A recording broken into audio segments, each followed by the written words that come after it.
Yeah, we can take a peek at it.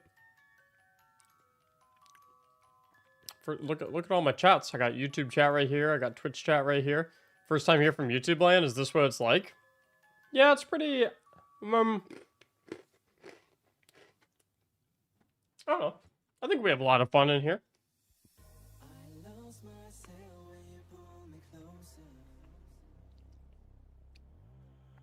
I think we have a good time. Rip mustache? Yeah, I know. I know. It'll grow back, though. I stuck with Solar for the last boss. See, I switched to Banner Titan for the last boss because the longest restoration buff that you can have is 12 seconds, whereas the longest Banner of War healing buff you can have is 30 seconds.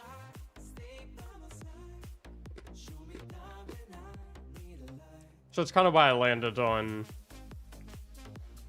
selecting Strand for final boss for the Titan guide specifically.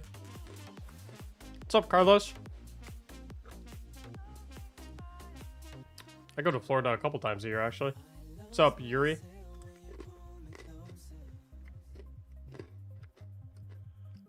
Yeah, we can take a peek at the TWAB.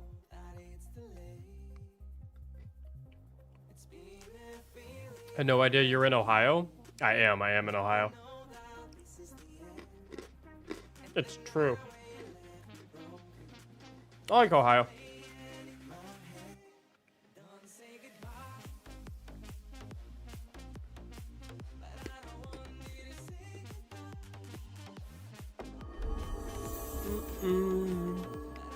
Shammy! Thanks for the gifted sub, dude. How do I send a donation? I'm new to Twitch. If you type !tip, Jerry, TIP,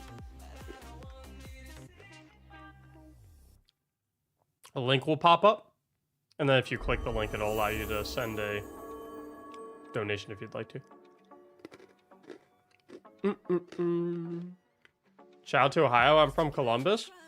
I really want to, I like, I don't know if it's considered Columbus or Dublin. But there's like a shopping center in the Columbus area called Easton. I think it's called Easton Shopping Center. And I love it down there.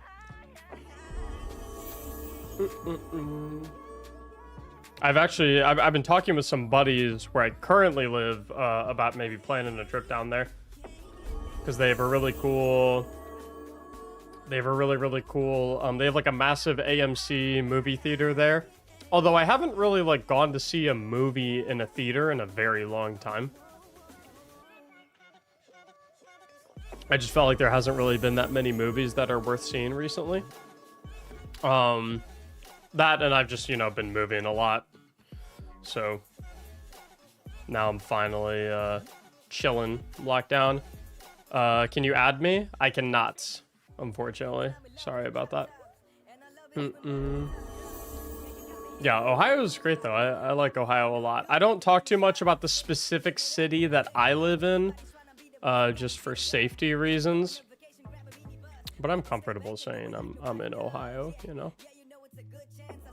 I try to be a little more discreet about my location, though, just because,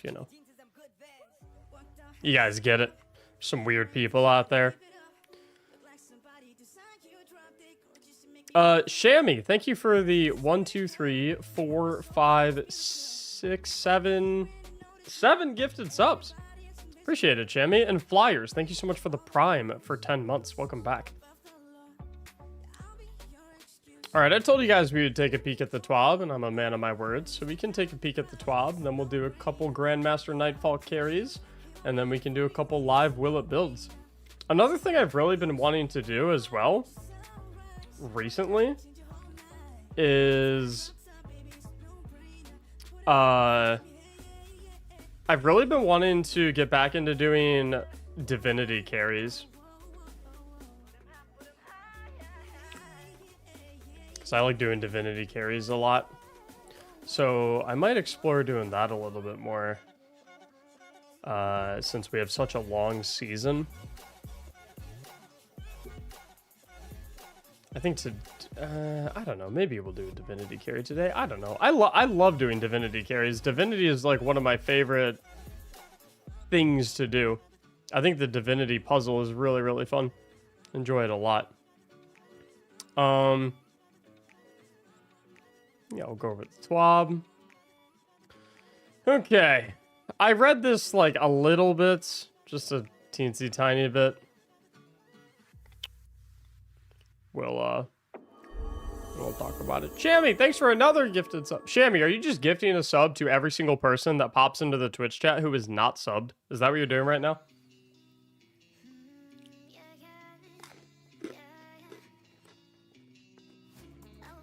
There's a lot of people in the world, Shammy.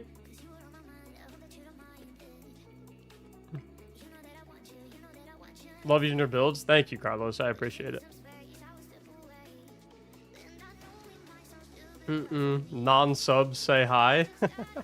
Hello from UK. What's up, Steven?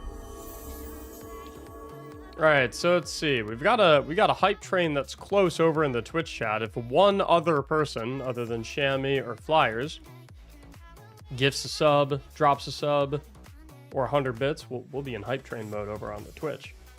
Hello, us from UK. What's up, though?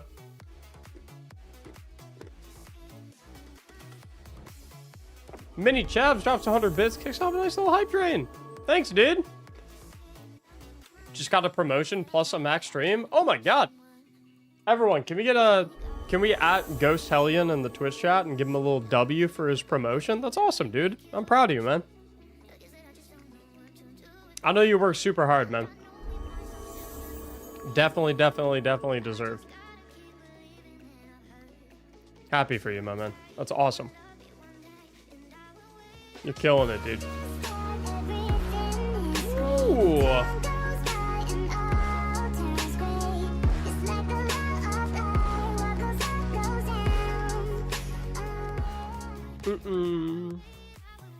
Uses all 5 subclasses and my hunter. I always these like subclass fusion willet builds that we've been having, they remind me of a card from Yu-Gi-Oh! GX. I can't remember the specific name, but it's in like one of the last episodes of the first season, I believe. Maybe not the first season, actually. I think it might be actually like the very final episode. But for those who watch Yu-Gi-Oh! GX, Jaden pretty much like fuses together like 4 different elemental heroes, and he makes like this like multi-elemental dude. It's been a long time. I watched that way back when I was a kid. But whenever I see like the multi subclass Willa builds, that's what I always think of. Neos Fusion? Maybe? Elemental Hero Neos Fusion. No. He was like gold or something like that.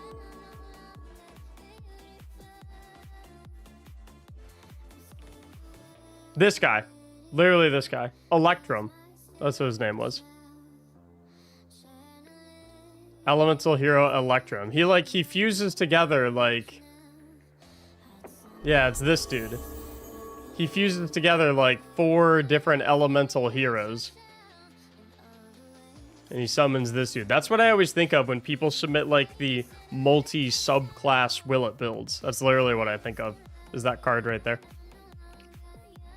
Shammy's gifted a ton of other subs. Mini Chavs are 120 bits. And Trevor, thank you so much for the 5 gifted sub bomb over in Twitch. And J-Boy, thank you for the 1 gifted sub. I appreciate y'all a ton. You guys are amazing, taking care of me today. I appreciate y'all.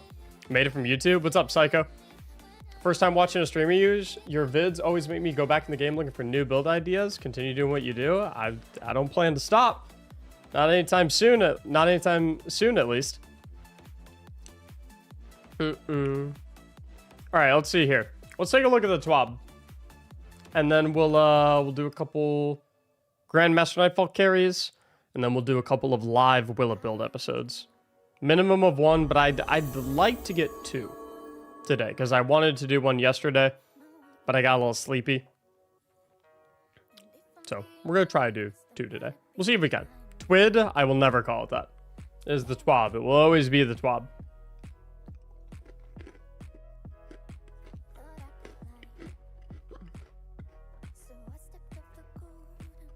My hair's kind of a mess today.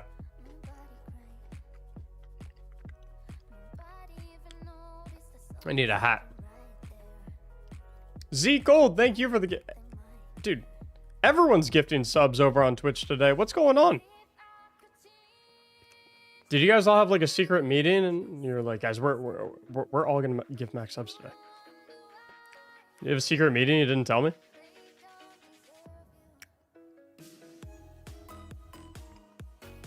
Riven's Wishes. So this is one of the 2 things that we're going to be getting that's supposed to like hold us over until the new Final Shape release date, correct? We're getting Riven's Wishes and then we're getting Into the Light. Right? Is what I'm told.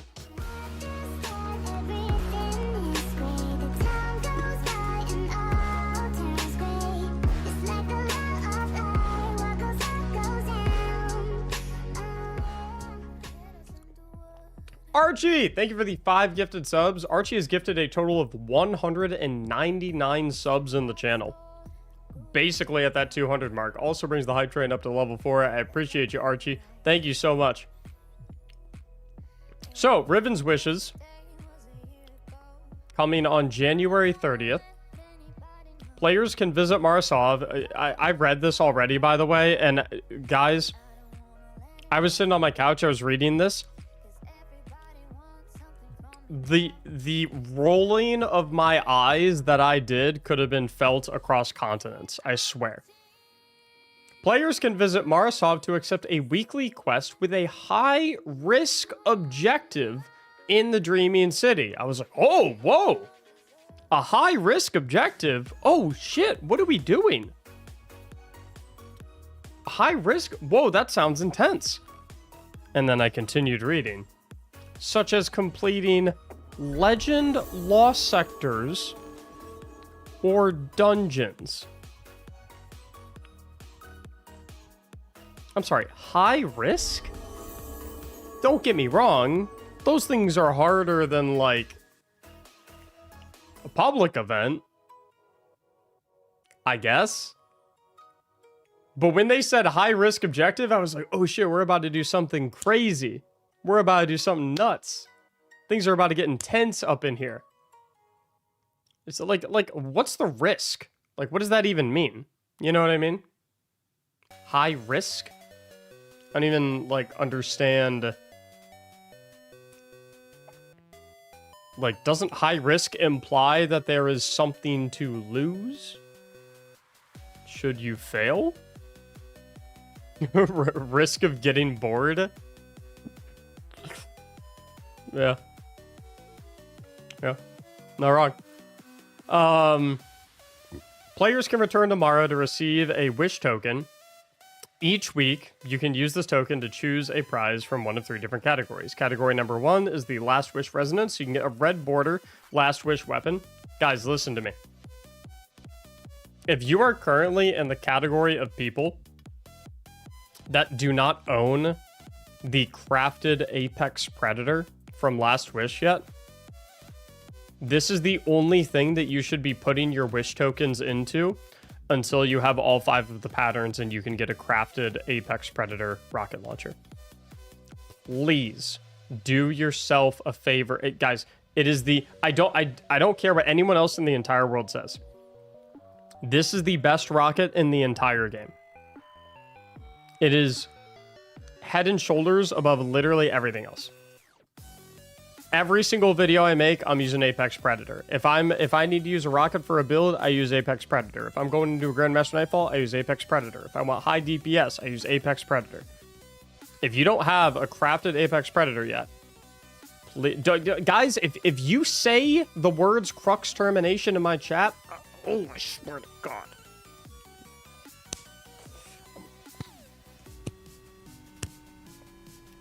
I'm going to say it one more time. Okay? I'm going to say it one more time. Apex Predator is the best legendary rocket in the entire game.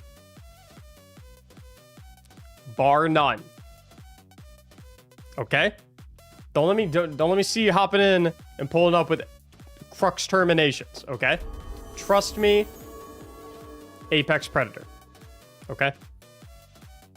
Or ignore what I'm saying and use suboptimal rockets. That's fine too. But if you take my build crafting advice, I don't see why you wouldn't also take my weapon recommendations. Trust me. Do yourself a favor, Apex Predator. Also, rip the hype train. Oh, maybe not. We got Kurt Phobic with a brand new Prime and Vasty Killer with 2 gifted subs. Although the hype train is dying in 25 seconds. I mean, someone's going to have to drop a missile to save it. We're going to need a buzzer beater or a bust. Once you get Apex Predator...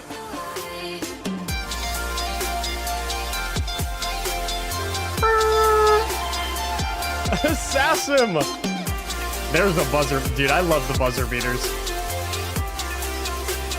The buzzer beaters are so intense. Assassin, thank you so much for the 10 gifted subs. Total of 50 gifted in the channel, by the way. Nice milestone. Taking the hype train up to level 5. You guys know what happens if it hits level 6. If the hype train hits level 6, how many subs are on this hype train?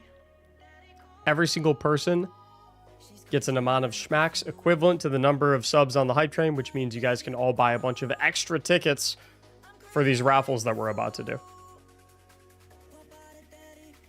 See what happens. Category 2, exotics. Choose a piece of Lightfall exotic armor. Speedloader slacks. Meh. Cider Acne's facade. It's okay if you like Strand Hunter and PvE. Triton Vice, not that great. Moth Keepers, not that great. Cadmus Ridge, completely useless. Ambient Leap, pretty good if you're a Titan player. Arbor Warden, probably one of the most useless exotics in the entire game. Pyrogale, very, very fun. In fact, if you saw our Will It Build video where we tried out the Consecration Pyrogale build, super, super, super fun. Like, crazy enjoyable. Baladors, not that great. Swarmers, very solid for Strand Warlocks. Cenotaph Mask, one of the best exotics in the entire game, especially if you do like champion-based content like GMs. And Briarbinds, obviously, just made build video on these. Very, very good. Miscellany. Choose from a variety of rewards listed below. Lost Memento. I guess that's cool. Dawning Memento. Guess that's cool. Ascendant Shard. I've Ascendant Alloy, Exotic Cypher. I feel like people don't really need these all that much these days, so I'm not 100% sure what the point of those is. I thought it was going to be like old craftable legendary weapons from previous seasons that maybe people missed out on. I wish this category was red border weapons from previous seasons that have had their seasonal activities sunset. I would have much preferred that, but whatever.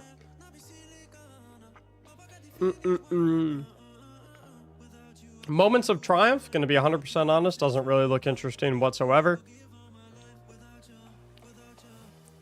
Not really, doesn't look crazy to me.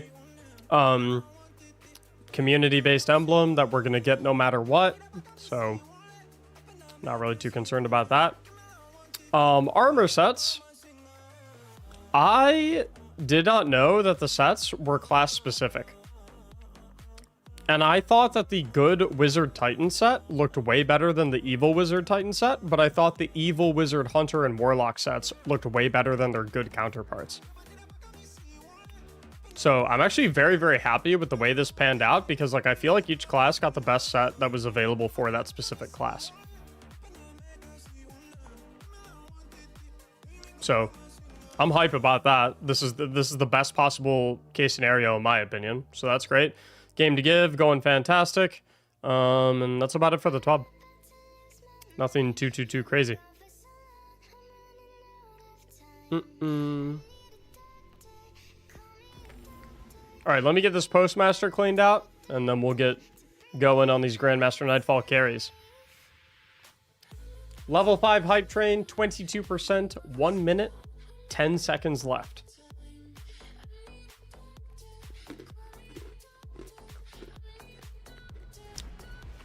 I'm gonna hold my tongue.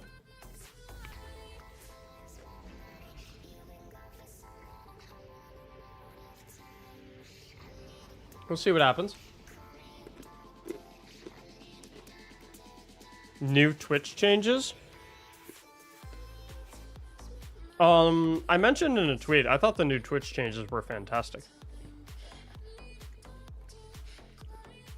I mean, literally the only downside is, that, Prime subs are gonna give a little bit less money. But, you know, whatever. Alright, guys, looking like this hype train is biting the dust. So, unfortunately, no schmacks for anyone. Close, but no cigar, as they say.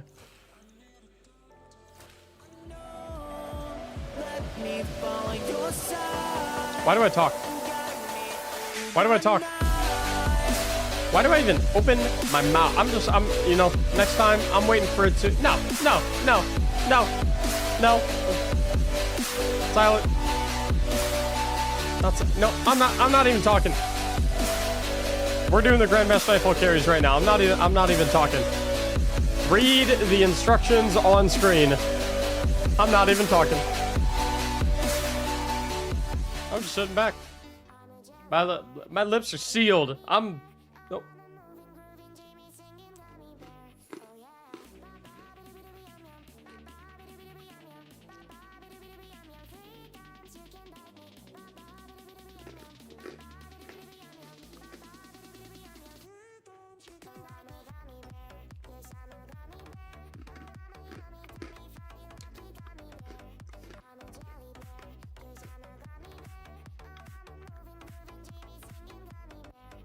I'm just gonna eat my pretzels and mind my business.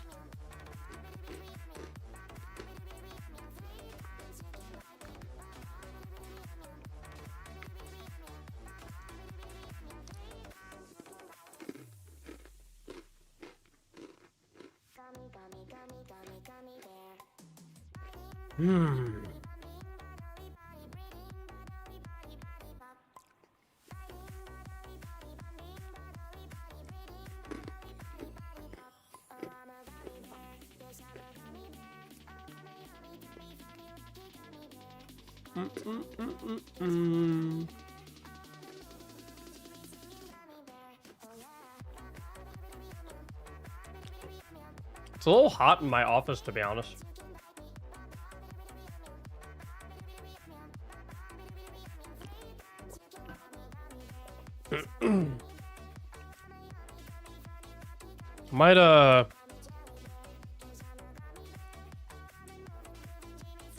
I might go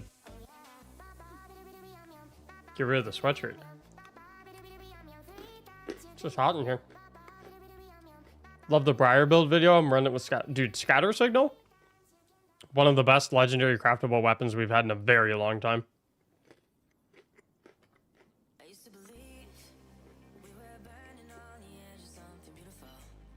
Very, very, very exciting weapon.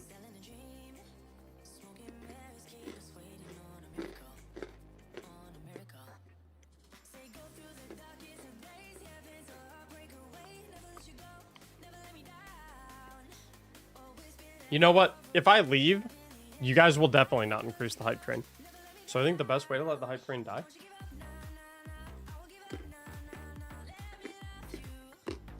is by leaving. I'm gonna go take this off, throw on a t-shirt instead, because it's too hot in my office. When I get back, I will pull the raffle. And we'll see which two players we're taking through whatever Grandmaster Nightfall they need help with. So,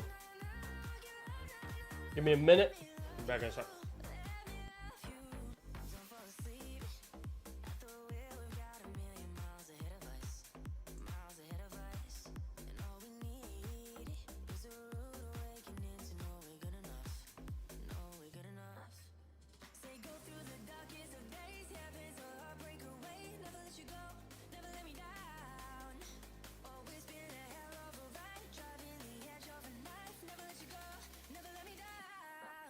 Don't you give up.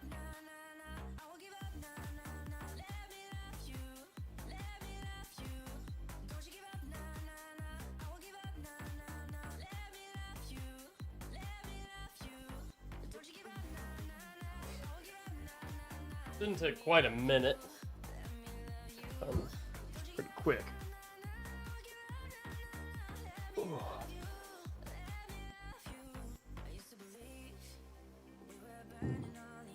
It's the most useless exotic for warlocks.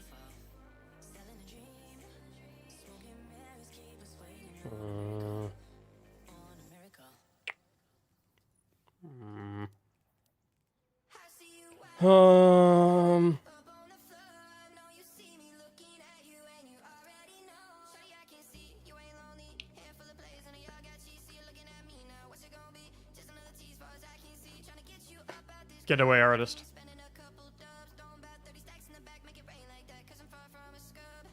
What's up, status? I think getaway artist is the most useless.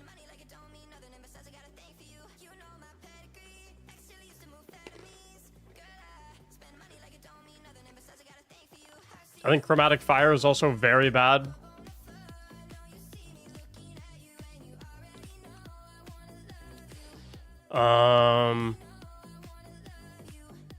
Getaway is lit. Getaway, you can get the same effects of getaway artist plus more with an arc aspect. Getaway artist, fire and soul flaws, goes to the deep. There is never any situation ever, no matter what, in any circumstance whatsoever, where it makes sense to run getaway artist over something like Fallen Sunstar with the Arc Soul aspect. Getaway fires faster? No, it doesn't.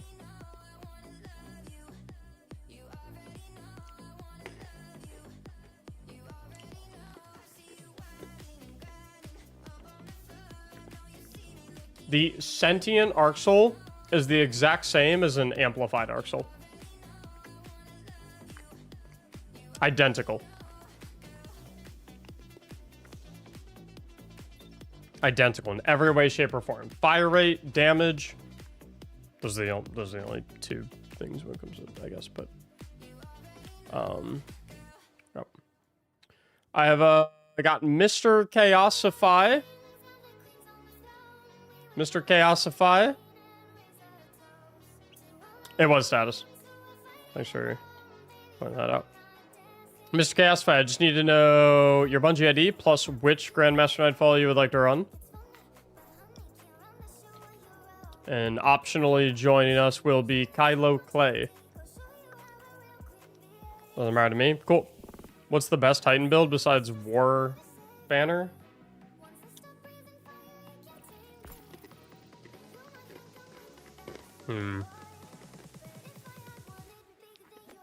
Maybe Heart of Inmost Light Arc? How do you get 100%? Those numbers are not accurate. Getaway in PvP is dope. PvP is probably the only situation where it could potentially make sense. Because in PvP, the aspect that you would use instead of the Arc Soul aspect, where the slide thing, whatever, like, could actually have some value. But that thing's completely useless in PvE.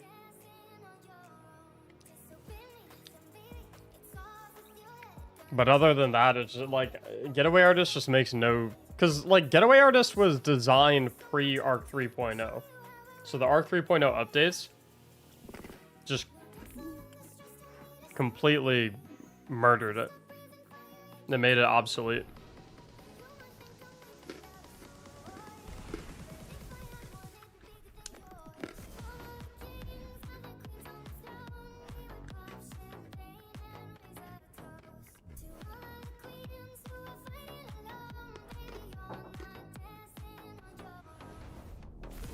There was no PvE situation in the entire game. Nope, there was no PvE situation in all of Destiny 2 where it ever makes sense to use Getaway Artist.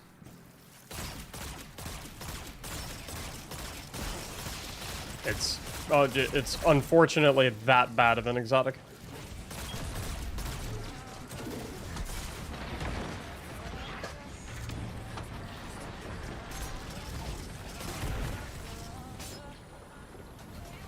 We'd be dropping GM tips for the Snipeball mission today. I can try and like kind of talk through my thought process while I'm running it, if that would help. If that's what you're talking about.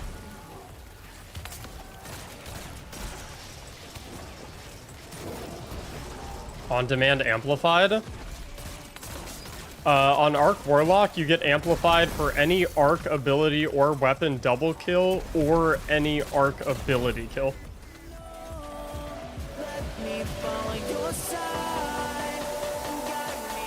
Archie! Dude!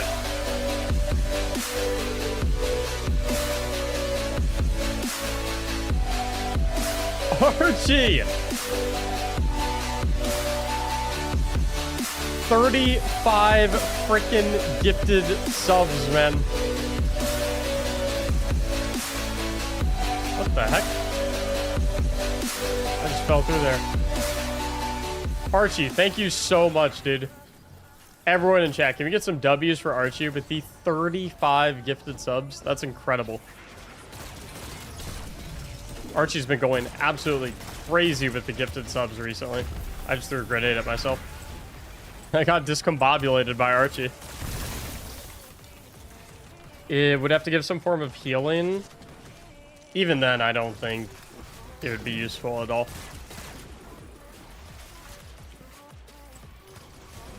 Enter the engagement amplified. It makes no difference. It's way too easy to get amplified in Destiny. For hey, it makes you amplified to be a selling point for an exotic.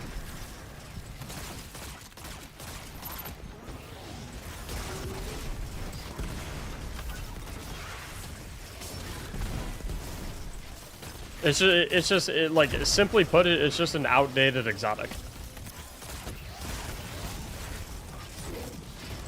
The Arc systems updates that have occurred have just rendered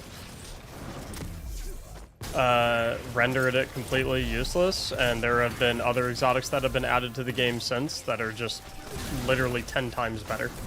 Not even an exaggeration.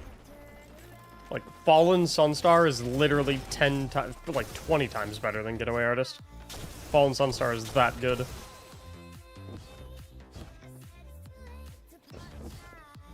To this day, I still feel like people don't realize how good Fallen Sunstar actually is. One of the best exotics in the entire game for Warlock. And the definitive best exotic for Arc Warlock.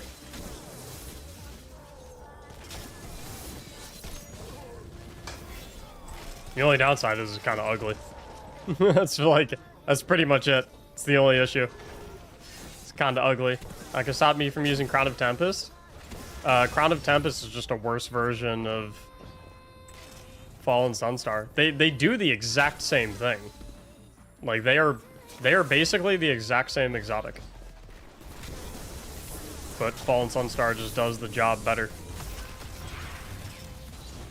Vesper over Fallen Sunstar.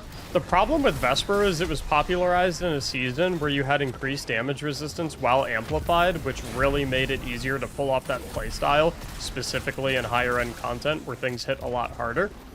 Now that that seasonal artifact mod is gone, it's a lot harder to effectively pull off the Vesper playstyle because of how close you have to get. You don't have that safety net of bonus damage resistance anymore, so it makes it a lot harder to execute and survive. Not to say it's not possible, because obviously if you can get your positioning, if you can get your proper positioning perfectly fine, then you're good to go. But because everything gets blinded. Does Fallen Sunstar make your supercharge 502% faster? What?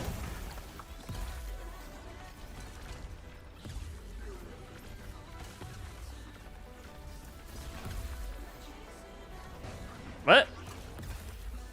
The duration of Storm Trance is extended, but who in their right mind is using Storm Trance over Chaos Reach in PvE? K Wama, thank you so much for the tier 1 for 3 months in advance. Appreciate your vote of confidence, K Wama. And looking forward to having you in here. And 5 gifted Yo, seriously? That's incredible. Thank you.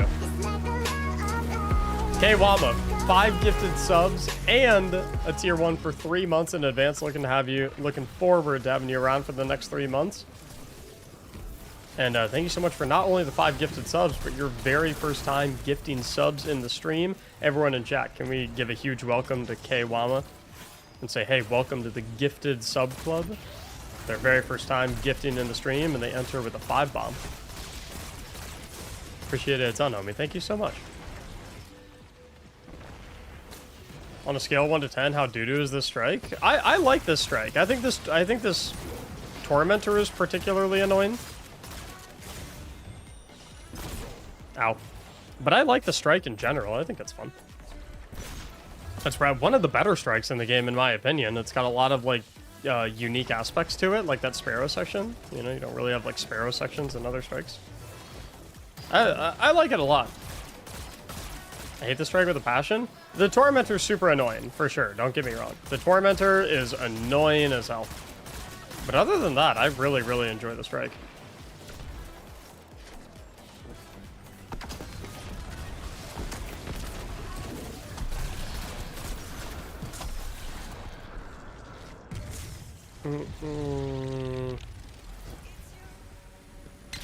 Crown of Tempest, I like using Storm Trance.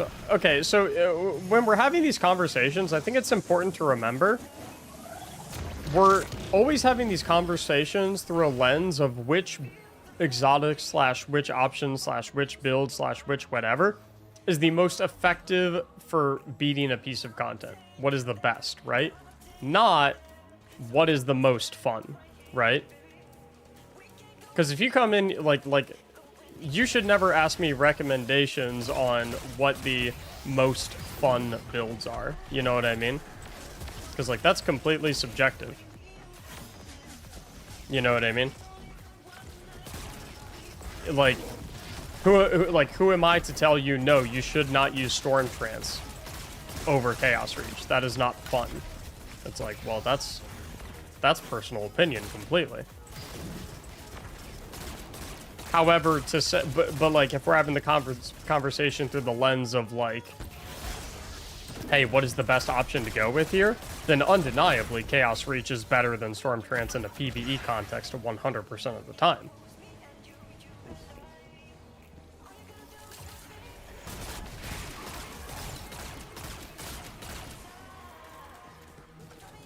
What's better, McDonald's or Burger King?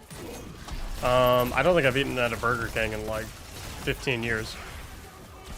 And I probably had McDonald's a couple months ago, so I think there's your answer right there.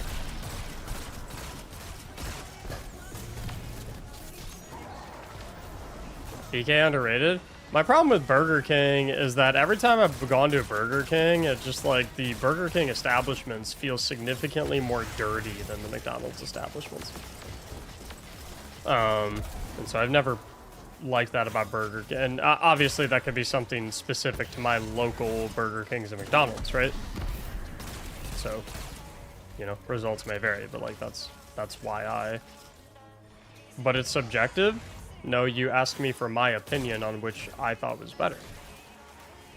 So yes, it is subjective, but that's what you asked me for.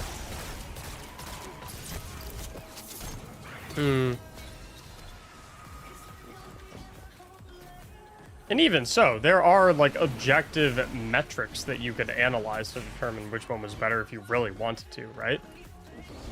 Easiest one would probably be... easiest metric to look at would probably be which one makes the most revenue.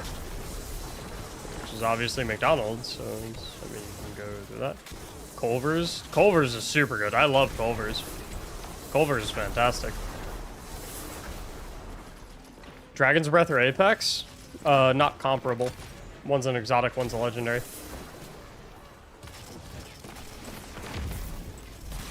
Alright, my friends, if you hate this strike, I have a tip for you that's going to make it miles easier. When you get to this section, you're going to want to make sure every single person on your team picks up one of the heads. So there's going to be 2 right there, and then there's another right there by that sign, as you can see. So my third teammate should run up and get it. 2 of the heads are going to disappear. 1 person is going to keep them. So Kylo is the lucky winner who kept the head.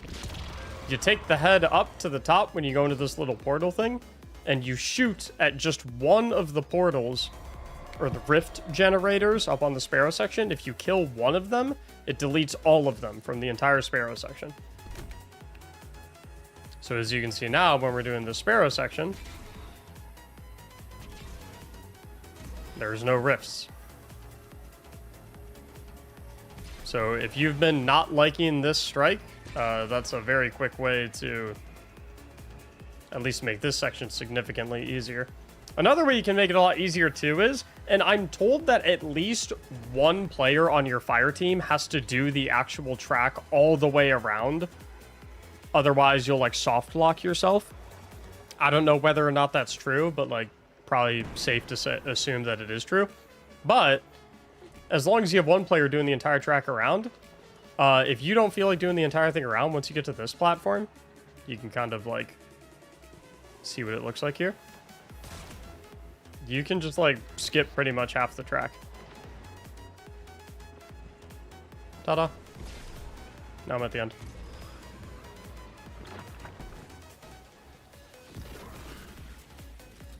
And that's why you guys should watch my streams.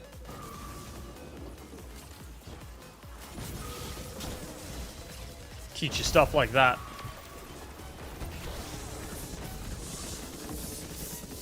Where else are you gonna learn that? Hey Mac, what would Final Shape have to do wrong to lose your interest in Destiny? I am nothing if not truthful and honest.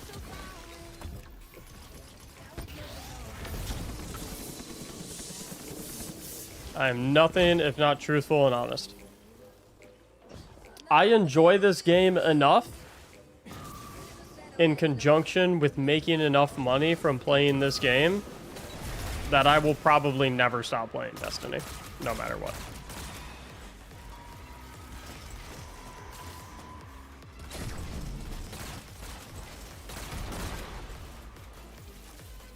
I could, you know, I could give you like a nonsense answer and be like, oh, well, if this happened, then I'd be like, I'm the worst possible person to ask that question. I am.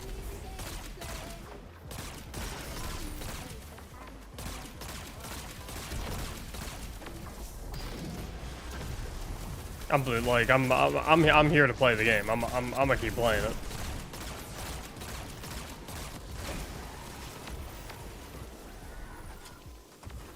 You know, it just is what it is. Not a great answer, but like I said, I'm a terrible person to ask that question, just because of the unique situation that I'm in. I'm hoping for a great expansion. Me too.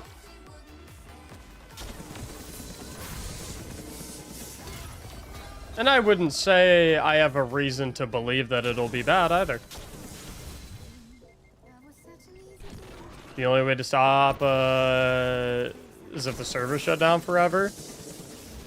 If the server shut down, if it stops getting regular content updates, if people stop watching my content, if I no longer enjoy making content, those are some ways.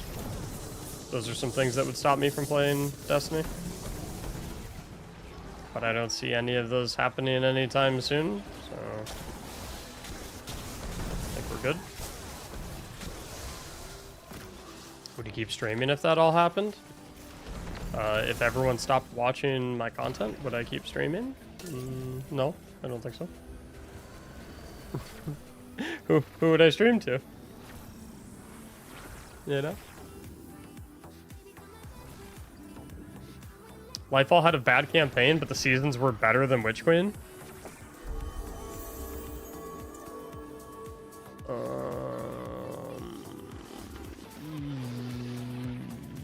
Yes. I'd agree.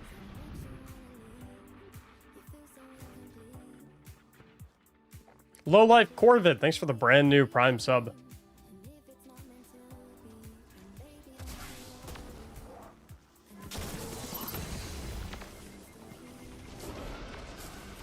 If Mac has no fans, I'm dead. That seems a bit extreme.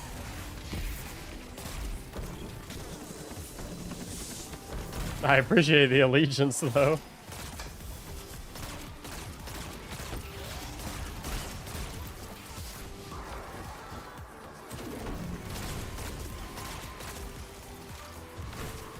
Would you like it if Bungie brought back all old D2 and D1 strikes? I think that would be so good for the game. I'm not, to be completely honest, I'm not as good, like, don't give me, I would like for them to bring back old raids. But I'm not like if I had to pick between, hey Mac, would you rather have Bungie bring back all of the vaulted strikes and PvP maps or bring back all of the vaulted and old raids? I would pick the strikes and PvP maps easily. And I love the old raids. You know, Wrath of the Machine is my favorite raid of all time. Spire of Stars is number 2. Crown of Sorrow is number 3. And I can't play any of those on current generation systems, and I can't even play 2 of them full stop no matter what I do.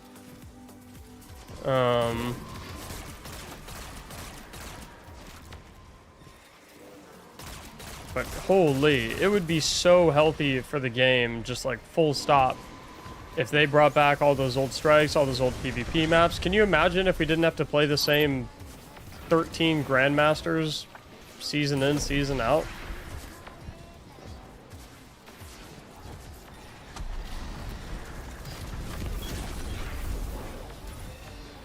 Game changer.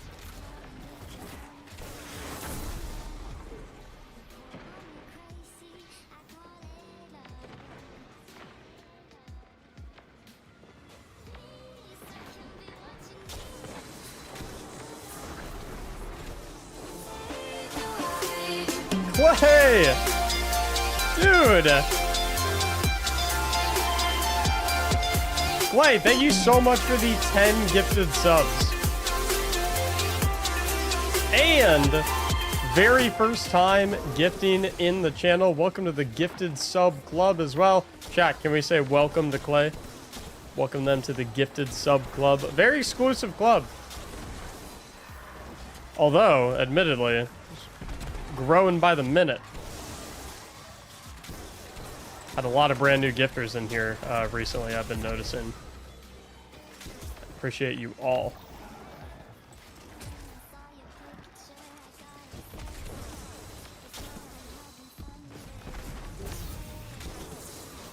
Okay, let's hose all these hobgoblins. Maybe the regular goblins too. Is this head... Okay, I have a 100 charge head. Okay, so I'm gonna use my tether on this guy to stun him, because tether does suppression, which stuns overloads. So that'll allow me to one-shot him. So now the overload's dead. And that doesn't... Oh... I was gonna say, that doesn't really matter that much, because I can get my whole super back by beaming the boss with the Vex head, because you get a ton of super energy. But then he blasted me.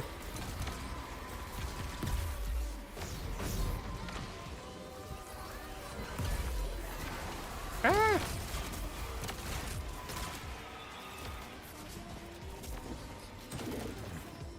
The game will become too big, though. They'll have to vault something. I've never understood that argument.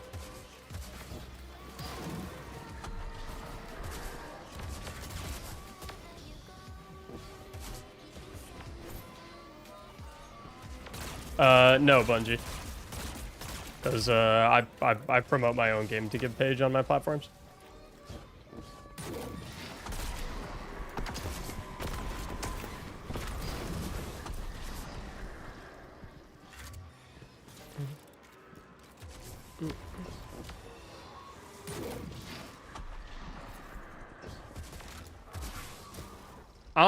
I will bet you guys like $800 million that Bungie has never actually been concerned with the file size of the game, and that is not the real reason whatsoever. that they vaulted content. Because that just doesn't, that does not make any sense at all. You know what I mean?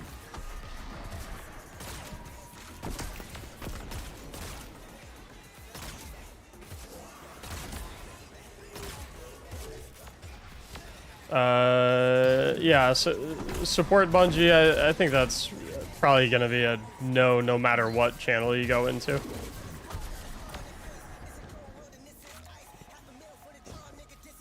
Would it not be limitations of PS4/Xbox 360? Well, first of all, PS4 and Xbox 360 are different generations. So I'm assuming you meant PS4/Xbox One. And to extrapolate on that, if they can run the game currently right now, I don't see why they wouldn't be able to run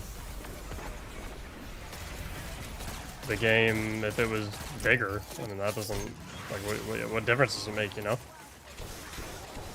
It's not like when you launch the game, it loads every single thing in the entire game at the same time. There's loading screens, there's loading zones, all that jazz. Like, the game is only ever running whatever particular activity you're in at the time. You don't, like, launch Destiny and it's like, okay, we need to load up every single environment for every single activity and keep it running in the background the entire time.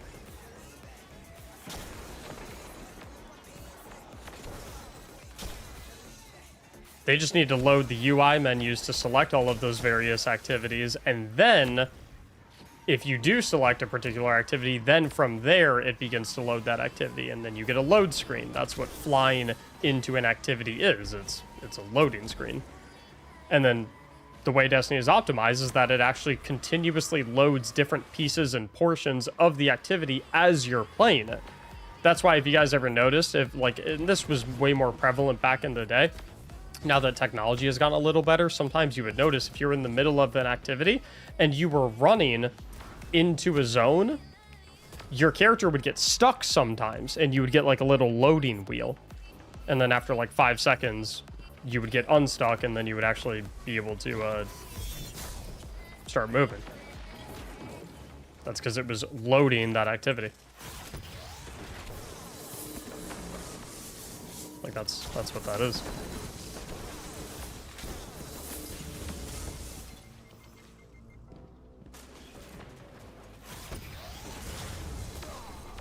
That is mighty unfortunate.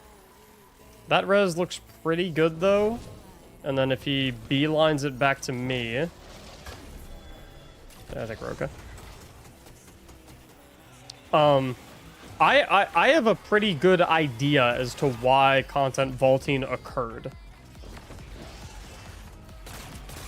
And I don't work at Bungie, so I can't say for certain, but I've heard things in coupled with critical thinking. I think it's...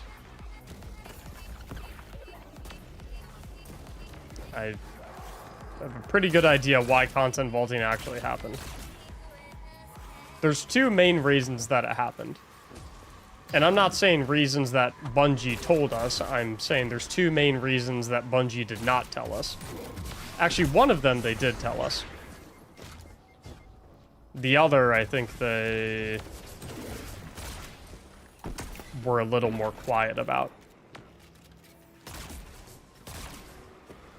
Because it's a very goofy thing. I would assume it's Activision related. Has nothing to do with Activision. Zero. Zero to do with Activision. No trademark issues, no copyright issues, none of that. Absolutely nothing.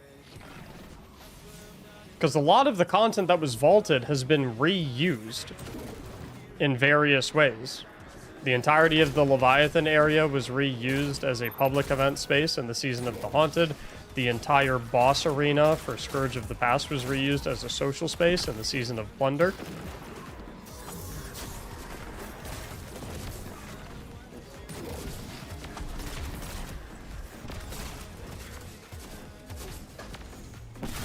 Ta-da. Tell us. So, they gave us a couple reasons as to why content vaulting happened. One of their reasons was that the game file size was just getting too big. I think that reason is absolute, complete, and utter nonsense. It is 2024. A 200 gigabyte AAA title is not a big deal when any modern console ships with a terabyte of storage, and 2 terabyte external hard drives can be purchased for $50. You could fit a 200 gigabyte Destiny 2 video game on a 2 terabyte external hard drive 10 times. That makes no sense. That's silly. You know what I mean? That's not a real reason. That's fake. So I don't buy that one. One of the other reasons, though, that they gave us that I think does have a lot of credibility is their tech debt, which I think that is completely valid. And when I say tech debt, I mean in development, anytime you change something, anything that shares a class or an object or any relation to the thing you changed whatsoever also needs to be tested, because there is a possibility that something you changed does not play nice with something that it previously existed with. It can break that. So I think, hey, we are removing a lot of things from the game because we don't want to have to test so many things every time we make a change. That is a very real reason. And I think it's reasonable too. Things get depreciated, right? And I think it's completely valid. I don't think we needed to have Reckoning still in the game. I don't really think we needed to keep Forges in the game. I think, there's a lot of stuff that was in the game that doesn't really need to stay in the game, that was probably causing a lot of tech debt because they would make updates that would potentially break these things, and they were sick of retesting them every single time. I think that's kind of reasonable. Does that mean that it's reasonable for them to remove a bunch of PvP maps and strikes and campaigns and all of that kind of stuff? No, I don't think so. I think that's silly.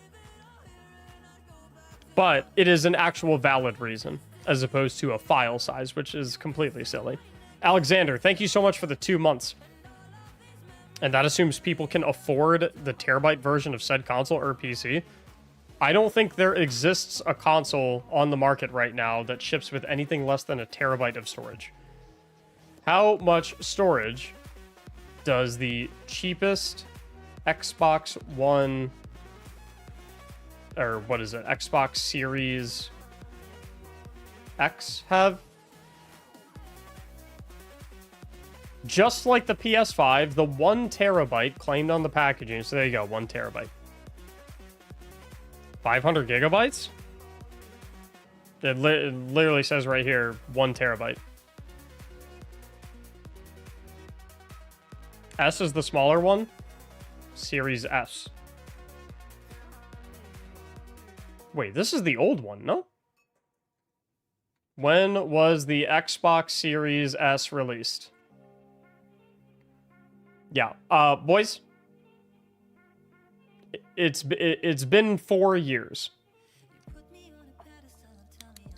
If you want to have... Yeah, I say this all the time. If you want to play multiple modern titles, then you need to have modern storage solutions. I should not have to say goodbye to $300 worth of expansion content because you don't want to buy a $50 external hard drive. And I'm just like, that's just the honest truth. That is not a reasonable argument in any capacity.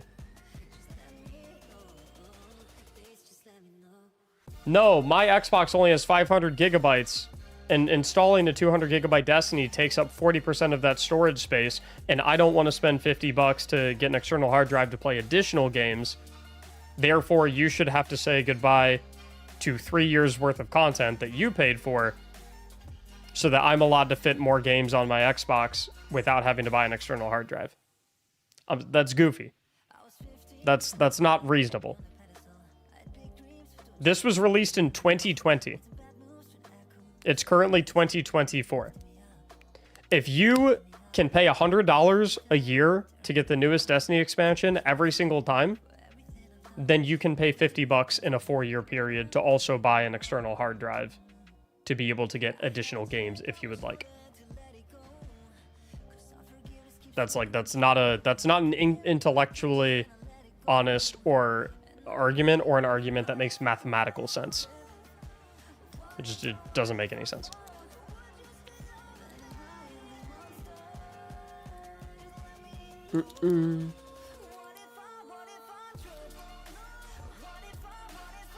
Externals are not compatible with PS5s. PS5 can take internal SSDs. There you go. Thanks, Rachel. Anyway.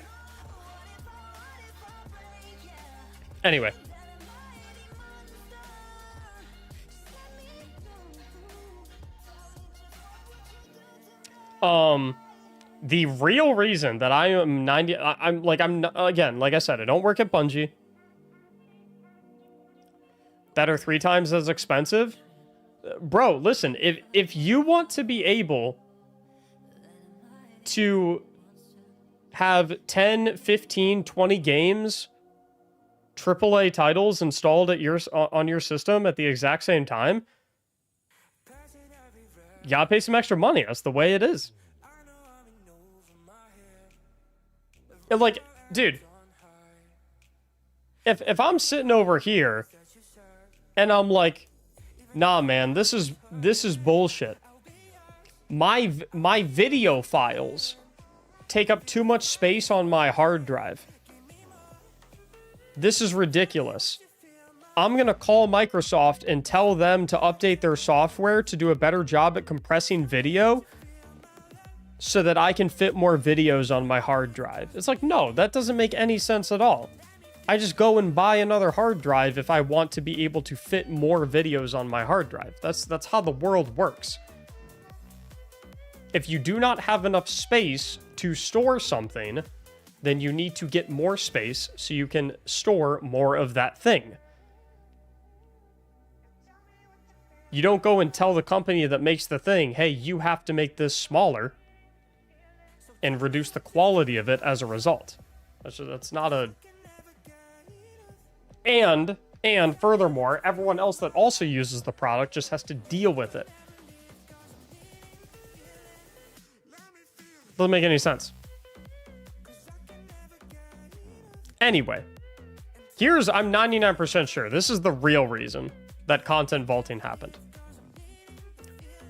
When we switched from Beyond Light, when we switched from Shadowkeep and we entered Beyond Light, that is when content vaulting occurred. It is when we entered into the Beyond Light expansion. Simultaneously, if you guys remember, for those, type 1 in chat if you guys have been playing since Beyond Light release. Or if you have been playing a minimum of 2 weeks before Beyond Light released. Right? Those of you who remember that what happened when we switched from Shadowkeep to Beyond Light is we entered a new engine. Bungie upgraded their engine that Destiny ran on. Which is a good thing. That's not like an inherently bad thing. In fact, it's the upgraded engine that makes things like Subclass 3.0 possible. If you remember, we had the way that Stasis was set up with all the fragments and the aspects and things of that nature. That was literally not possible in the old engine that existed pre-Beyond Light. So upgrading the engine isn't necessarily a bad thing. In fact, it was really important for technologically advancing the capabilities of the game through various systems. However, what happened was, when they upgraded the engine, all of the things that existed within the old engine of Destiny were not automatically compatible with the new engine. So, for example, the lighting effects on all of the environments in Destiny 2 in the previous engine were not compatible with the new engine. And so all of the lighting effects had to be redone for the new engine. Things of that nature, right? Again, I don't know the specifics because I don't work at Bungie, but I've heard things around the industry. I've heard things from people that do work at Bungie. I've heard things from other content creators who have spoken directly to people that work at Bungie who are credible and that I trust. And these are the notions that they've given me. So what happened was, or what my understanding of what happened was, Bungie had to remake everything that already existed in Destiny 2 and remake it in the new engine so that it actually worked. And they decided, hey, we don't want to remake every single thing that currently exists in Destiny 2 in the new engine. It's too much work. So they said, okay, we're going to remake all of the things that we consider to be essential within Destiny. And then anything else that we consider to be non-essential, a lot of areas, some old campaigns, old environments, old strikes, old PvP maps that were tethered to those areas that were also vaulted, seasonal activities, things of that nature. They said, we're going to put them in the Destiny content vault. Which translates to, we don't have to spend a ton of time and effort remaking these in the new engine.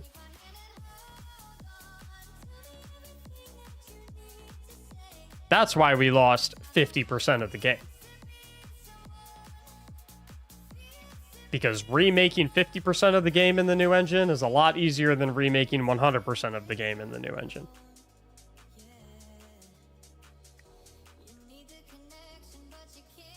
Tell me that that is not the most, oh, that actually makes a lot of sense explanation for why the content vault exists ever. While we continue this conversation, I'm going to put up the next raffle for Grandmaster Nightfall carries.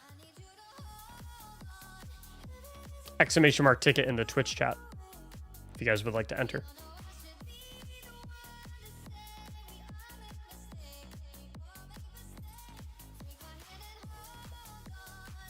But yeah, that's why.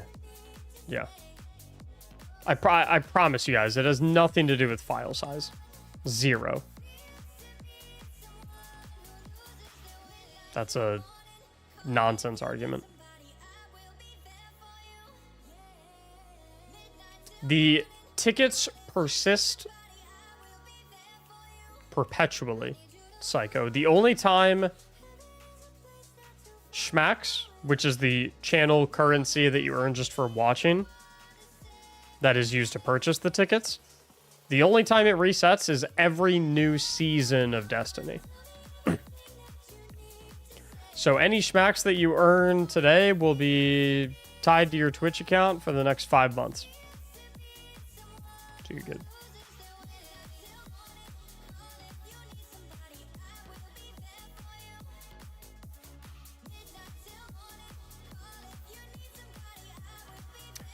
Like I said, Ben, I don't work at Bungie, and I have no idea what their architecture looks like, so I'm not sure how easy / complicated / feasible that would or would not be.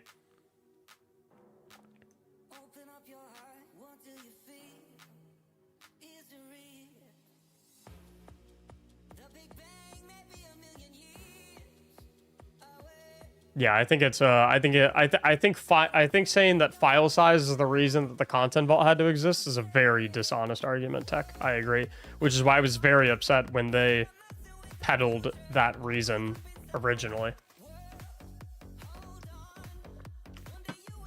Now, to be completely honest, I don't really care that much anymore because me caring or not caring isn't really going to make a difference anyway. So I try not to put too much emotion or, you know, mental brain power into that kind of stuff because, like, fuck am I going to do anyway, you know what I mean? But back in the day when I was a little heated about it, I was certainly... I was bothered. Was not happy or content with that situation.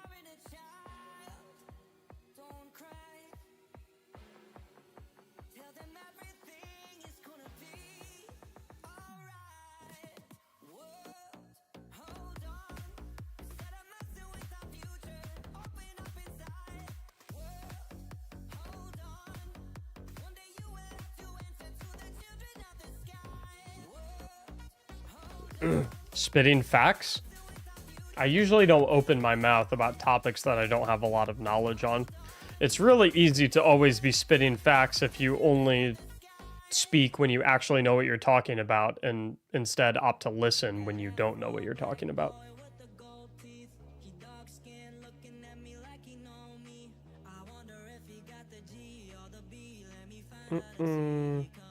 But a lot of people like to run their mouth before they say the words in their brain. Isn't that an Abe quote? If it is, I'm not aware.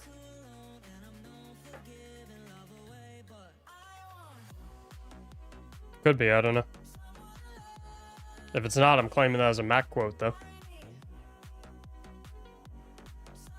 Let me give you guys another 60 seconds to enter the raffle. Good luck.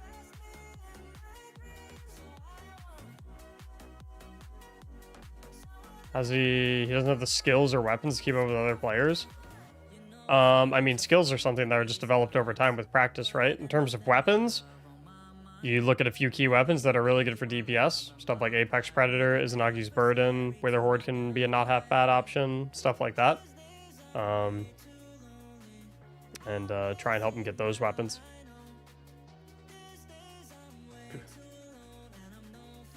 Free to play from the start.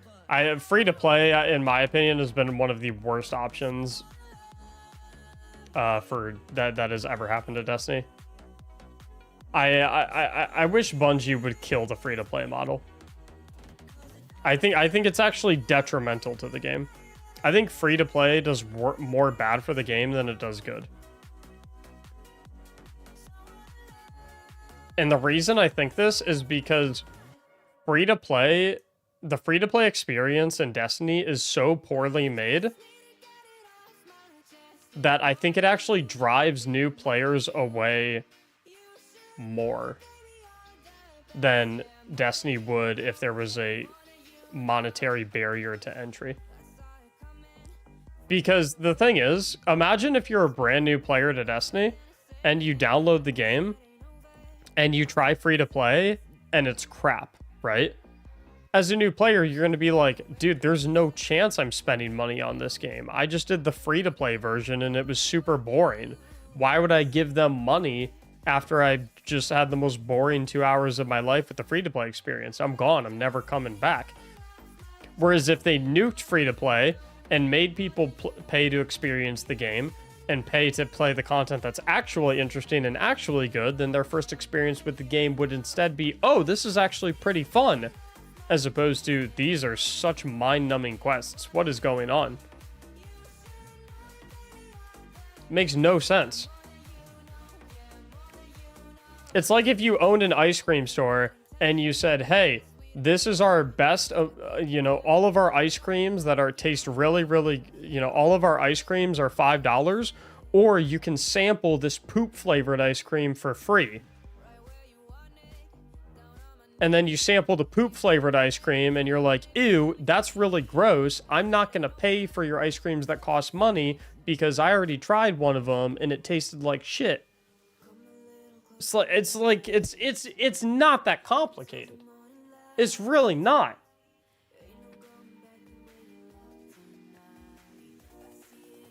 I feel like I'm, out of my mind sometimes. No? King Cinder. You're picking the GM we're doing, and Real Petty, along with King Cinder, you are giving me your Bungie IDs so I can invite you guys. Poop-flavored ice cream is a great analogy. I mean, dude.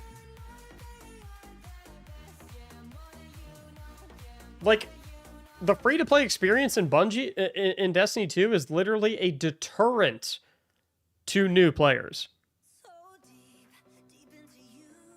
I guarantee we would have better new player retention if free-to-play didn't even exist. If it wasn't even in the game, we would have better new player retention. Because, yes, we would have less initial new players trying out the game because there was a higher barrier for entry, but we would maintain more of those players because their first experience with Destiny is actually good. When instead, it feels like what Bungie tries to do is they try to say, look, we had 9 million new players this year. And then when they're like, okay, what was the retention rate? They're like, oh, gee, I don't know. We forgot. But 9 million new people tried the game. It's like, well, that doesn't fucking matter.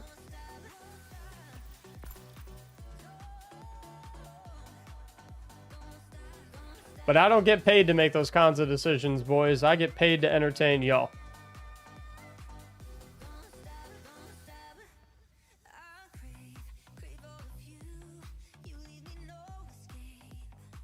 So, yeah. Weekly, I'm assuming? King Cinder? I don't know what strike. Weekly it is.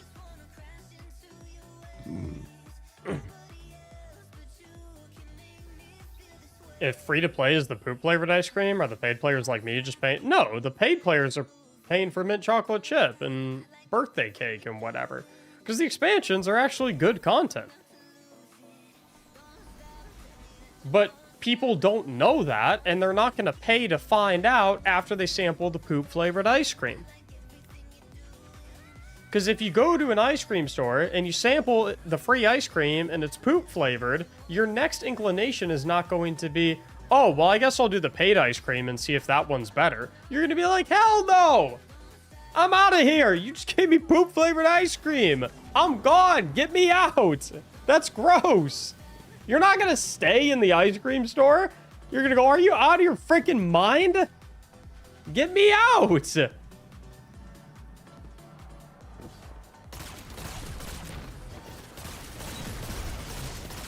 Is it not the simplest concept imaginable? Like, someone please tell me I'm not crazy. I feel like I'm crazy.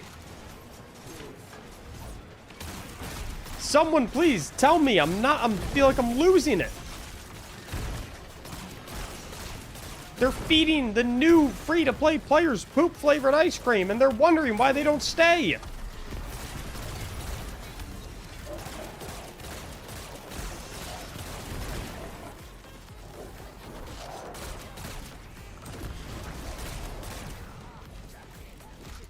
You still enjoy D2? We are all a little crazy. True. True.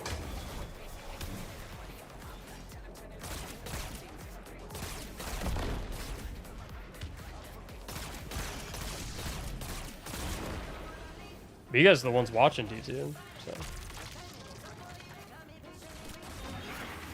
I tried free-to-play long ago, and it was okay. Set it down, then a friend gifted me Beyond Light, and I've been hooked since. Yeah, it's crazy. It's almost like when you played the actually good content, it made you want to continue playing the game. Imagine that. What the heck happened here?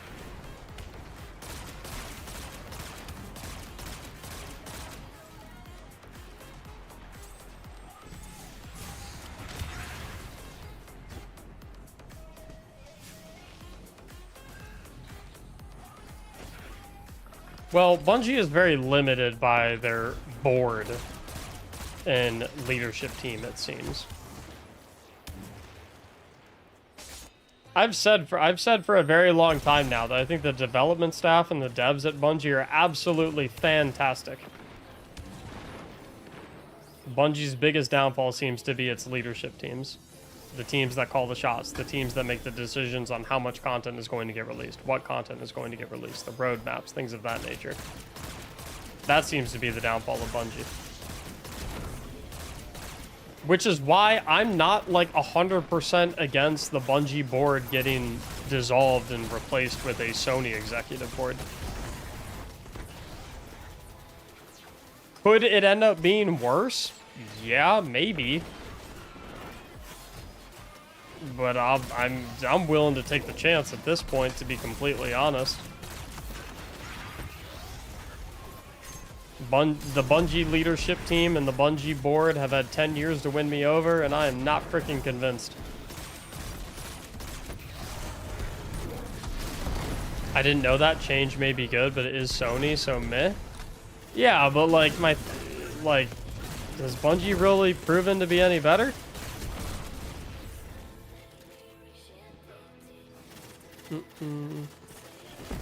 I mean, I see that slide about over delivery when I close my eyes to go to sleep. That's how hard it's burned into my brain. Like laser singed.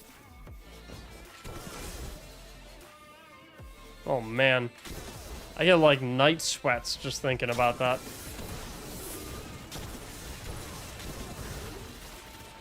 Be aware of over delivery. Ooh. Could be my Halloween costume, it's so scary.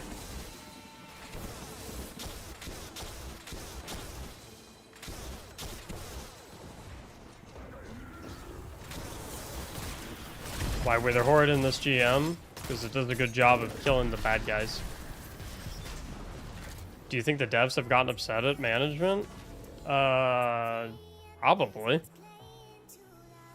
I'd be pretty upset if I had to go on Twitter every single day and see people talking shit about the game, and then I went to upper management and said, hey, the people aren't liking the game right now. We need to do this and that.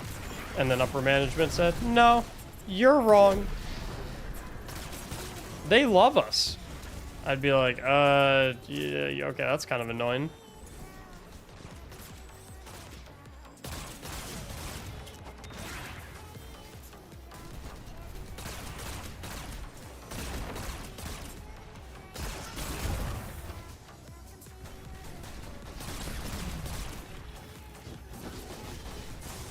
Bungie is just tone deaf? I don't think they are tone deaf. I think Bungie knows exactly what they are doing. I think they know that they have one of the most loyal fan bases in the entire gaming world. So much so to the point where they know that they are allowed to do the absolute bare minimum possible, and we will continue to buy the seasons.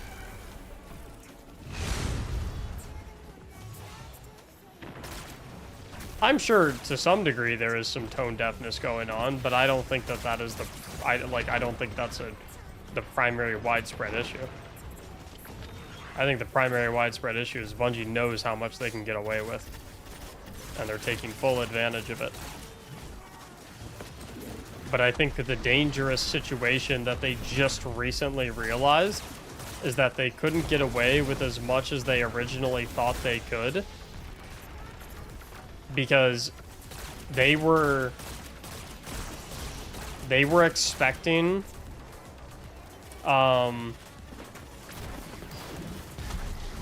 what they didn't realize is that, so like there was a bunch of negative community sentiment and outrage about Lightfall and the quality of Lightfall, but I think Bungie assumed, oh, we'll be fine, these guys always pre-order our expansions no matter what they bitch about, so we're good.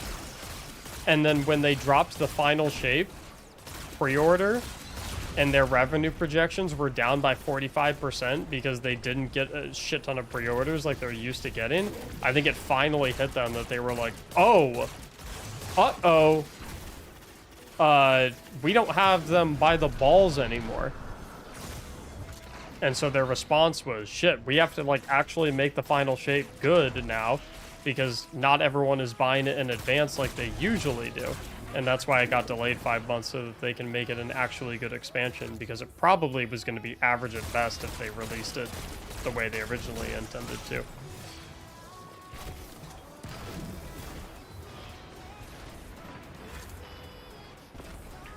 Just a thought.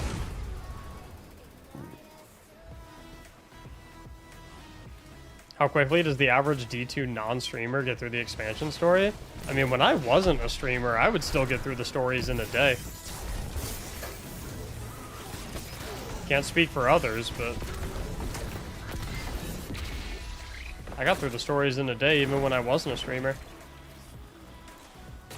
And even nowadays, I don't even consider myself to have the timetable of a non-Destiny 2 streamer anyway. Even though I am a D2 streamer, I still work full-time. I still work a full-time day job, so I'm on the same schedule as anyone else who isn't a D2 streamer, because No, it's just I'm on the same schedule as everyone else. It's just in my free time, instead of doing, you know, this or that, or playing games, or going golfing, or, you know, doing whatever, I just hop on stream.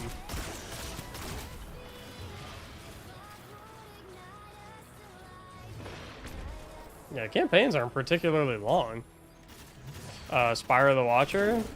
Not particularly.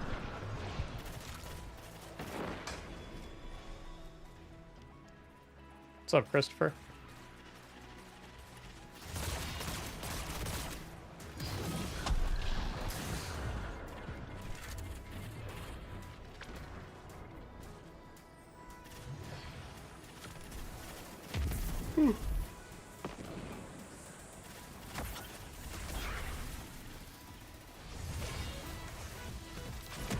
Where's the stash? Not on my face anymore, clearly.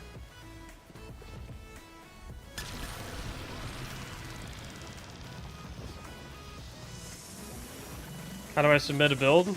Go watch any Will It Build video on the YouTube channel and listen to the outro.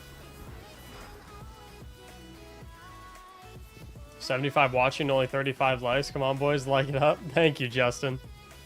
I think a lot of people are watching over on the Twitch as well, though. I stream on both YouTube and Twitch at the same time, so I'd imagine there's a lot of people watching on YouTube and watching on Twitch, so I think we're okay. Is double special still a good thing? Nah, they nerfed double special. It's not as good as it used to be. I'm just gonna let that hit me. It ain't gonna kill me. I don't really care. Ooh, special break down there.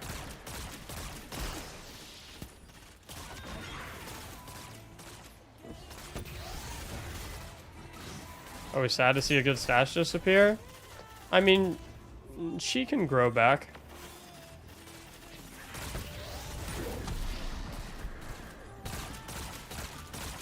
I'm sure she'll come back someday.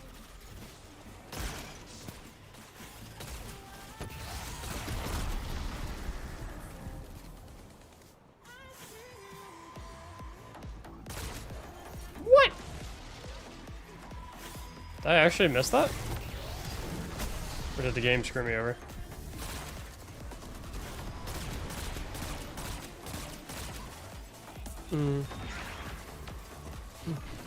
The stash is a she. It sits on my face status. It's a she.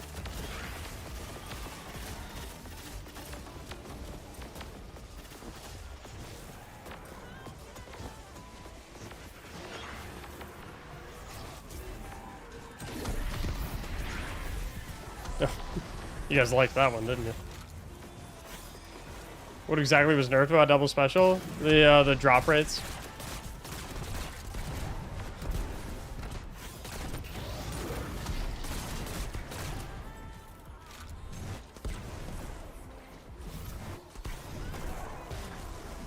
Am I wrong, guys? Shit.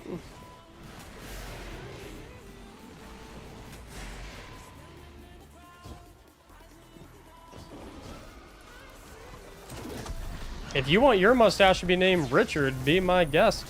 Got no problems with it. Me personally, I don't roll that way. Nothing wrong with it.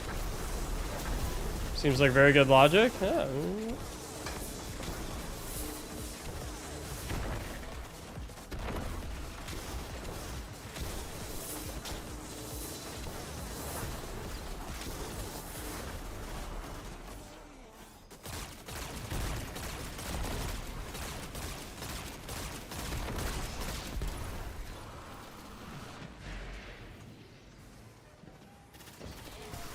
When you're right, you're right. When you're wrong, you're also right. It's my favorite. That's my favorite message, Queen. My 3 favorite words in the world. You are right. Love them. Twisted Sword, thanks for the €5 super chat over on YouTube. I appreciate it. Watch, you guys are about to see the portals go boom. So look at all the portals right there. They all disappear. All of them. All gone.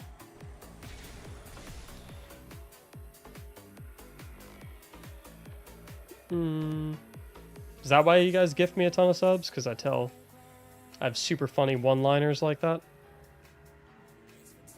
I need to get royalties on those.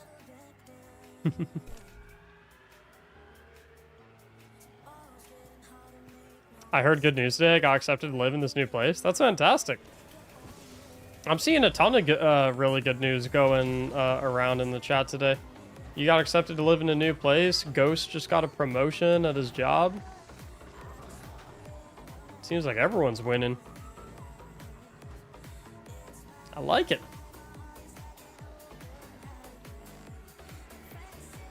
Anyone else get any big life wins recently that they want to brag about, boast about? Ain't nothing wrong with hyping yourself up.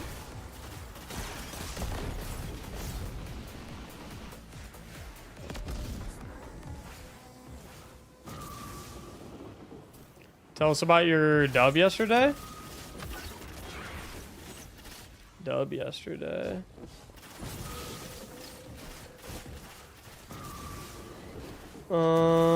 Oh, my squash match? I mean, hey, dude, that's me winning at squash. That's common.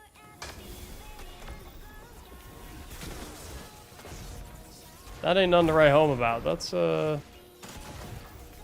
that happens quite regularly. Hello, Walshy. High School Mac is back. I know. It's a good thing I'm extra handsome either way.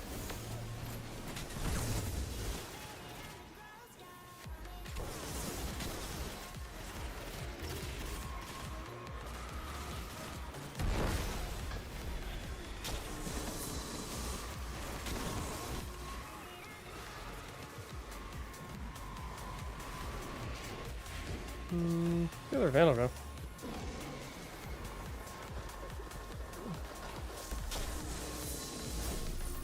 Yeah, no, my squash match. Yeah, I mean, I'm undefeated this year.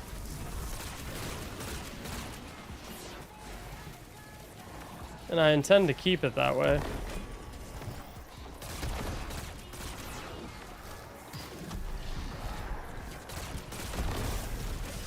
I'm an animal out there. What can I say?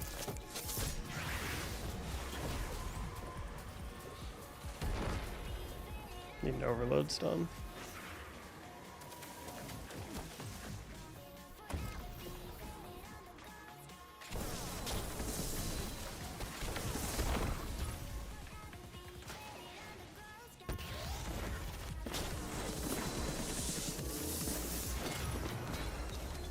One more.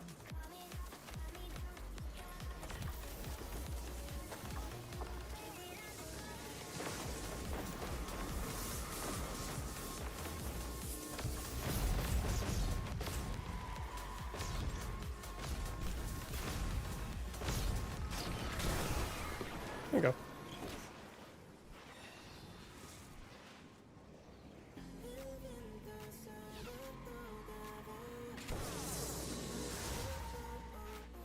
Replica lightsaber on the way? Dude, I want a replica lightsaber.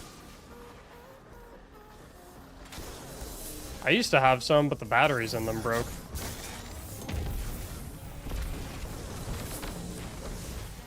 Now I'm sad. Survived my 14th surgery? Whoa. Glad you're feeling better.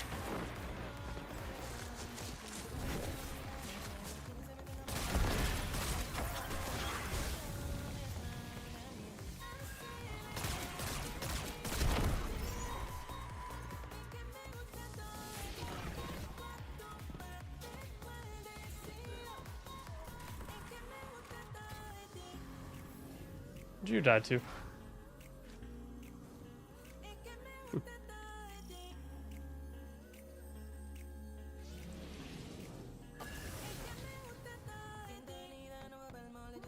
What hand can you using? Epochal integration. How many service members / vets do we have in here? Probably a lot. I feel like I get a lot of like vets or service members working in here. But not working in here. Watching in here. Well, watching while working, typically, I find.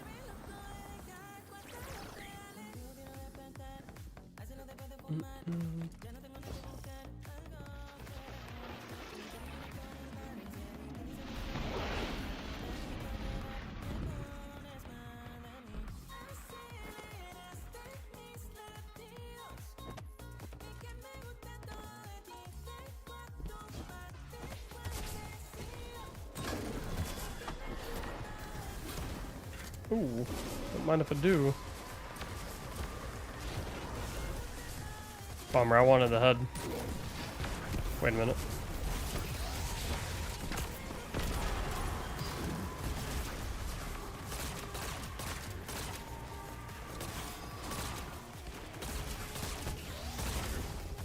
This would be a good time for a tether.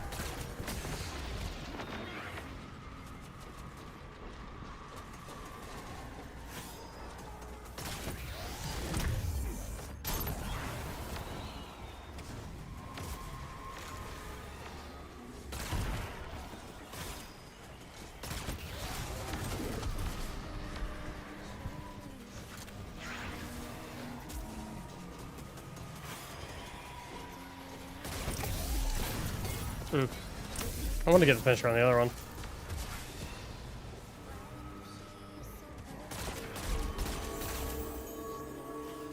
Tokatia, thank you for the brand new Prime sub. Ow.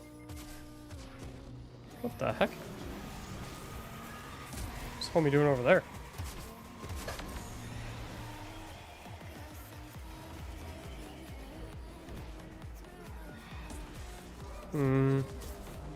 I don't really want to do a Willow build today, but I know I should do a Willow build today, because I haven't done one in a while. Are you a Marvel fan, Mac? I liked a lot of the Marvel movies back in the day. All the new ones, though, I don't really care for very much. I think they all kind of suck.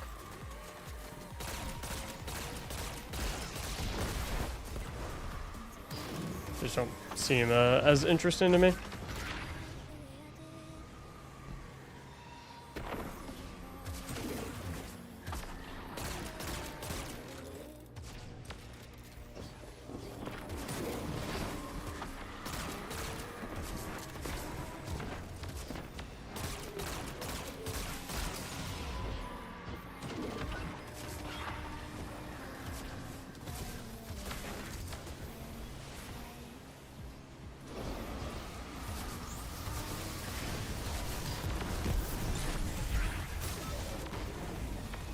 Lego Hulk bot. I mean, dude, I like all things Lego.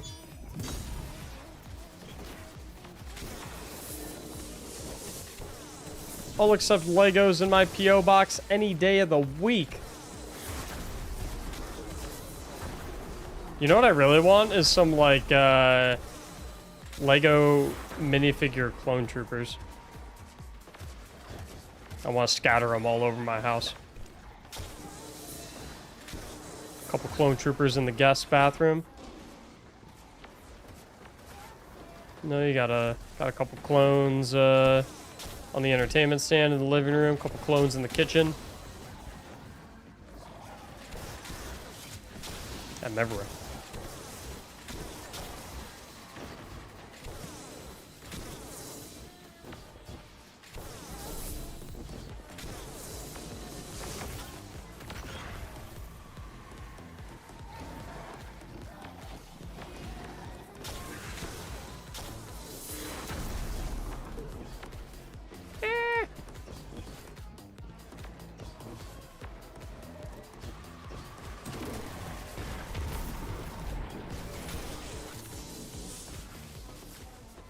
Definitely want to get that res before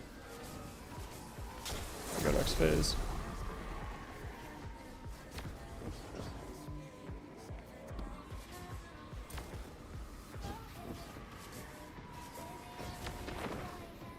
Where's the last blight? Oh, there it is. Could not see that shit.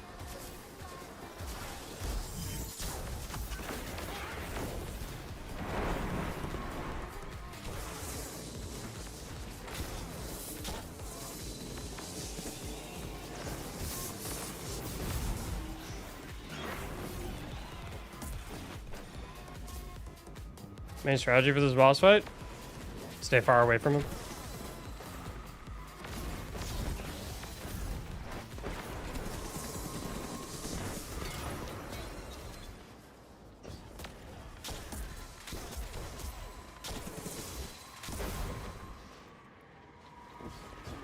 Not very interesting, admittedly, but it's the job done.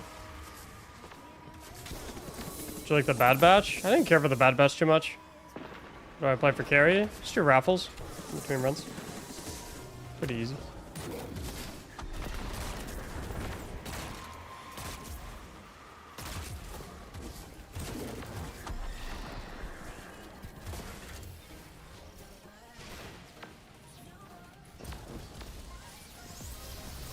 Shave the mustache when that happened? A couple days ago? Was it Sunday, boys? That we shaved?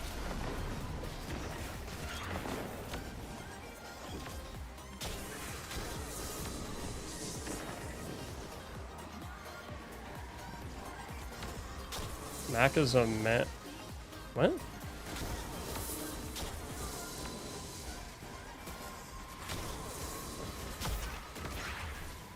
That looks sick. What was today's maintenance for? Couldn't tell you. I never pay attention to any of that stuff.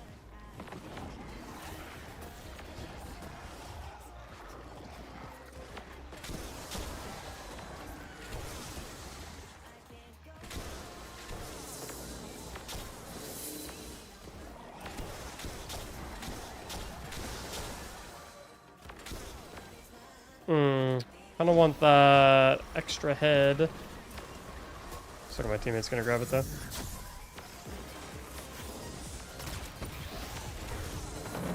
That's perfect positioning.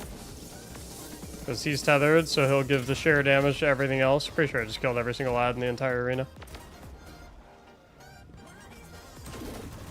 All but one. What's up, AJ?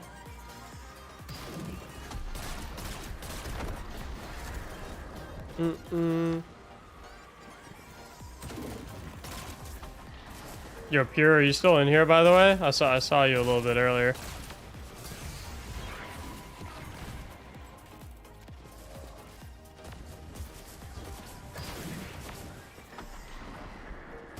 Is that the Rex helmet Lego? Yep.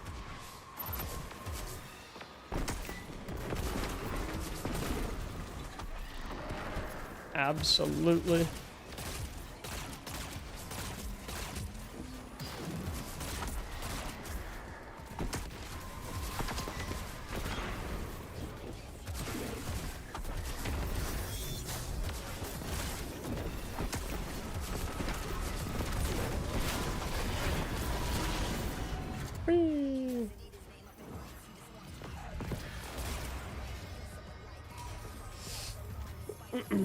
We're rolling the hand cannon? It's a static rolled hand cannon. No random rolls on it.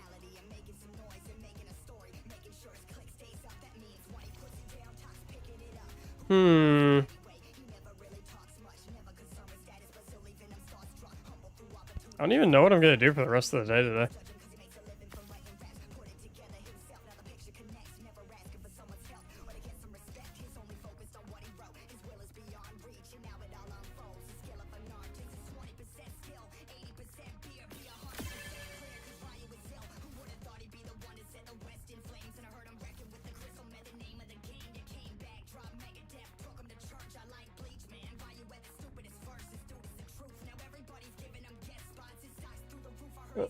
I get carried. Like I said, you can enter the raffles. Rewatch Lord of the Rings. I just watched Lord of the Rings like a month ago. A little less than a month ago, actually, because I remember Liv and I were watching Lord of the Rings when New Year's hit.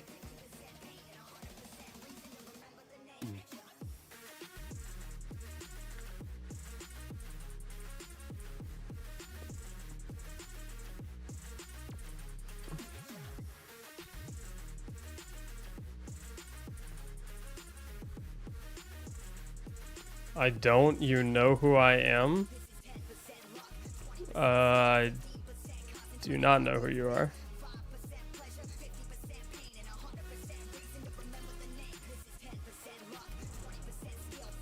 I just started playing last month and find your YouTube videos really helpful, so thank you. And no problem, Mac. We got the same name. How about that? Part of the country do you live? I live in Ohio, but that's about as specific as I get. God of War stream? I already finished God of War. That game is crazy good.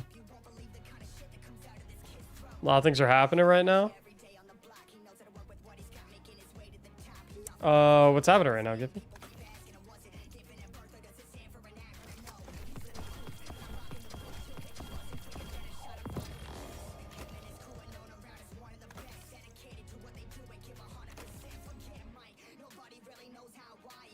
Ohio's amazing. I like that people hate it on Ohio. I hope you guys keep hating on Ohio. Means we never get any tourists, and real estate prices will stay low.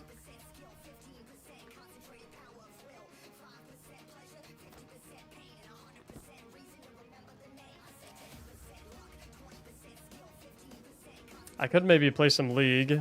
That is true. I like going to Cincinnati. I go to Cincinnati all the time.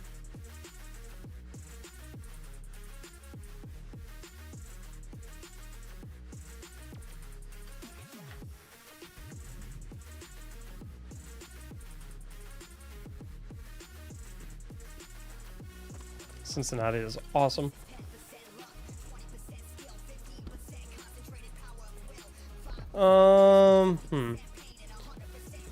Trying to decide if I want to do one more GM carry and then do Will It Build, or if I want to go straight to Will It Build.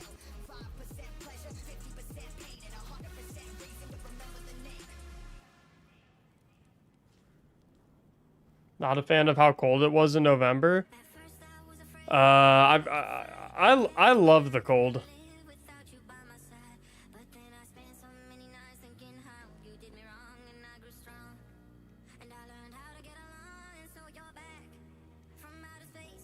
I love the cold.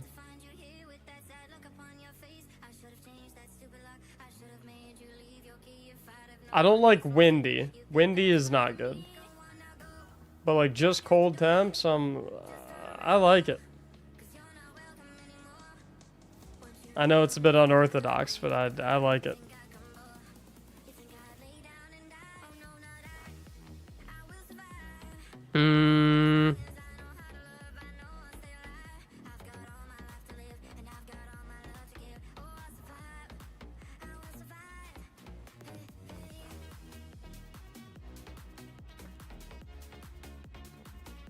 Yeah. Once the wind chills get into the negatives, that's problematic for sure.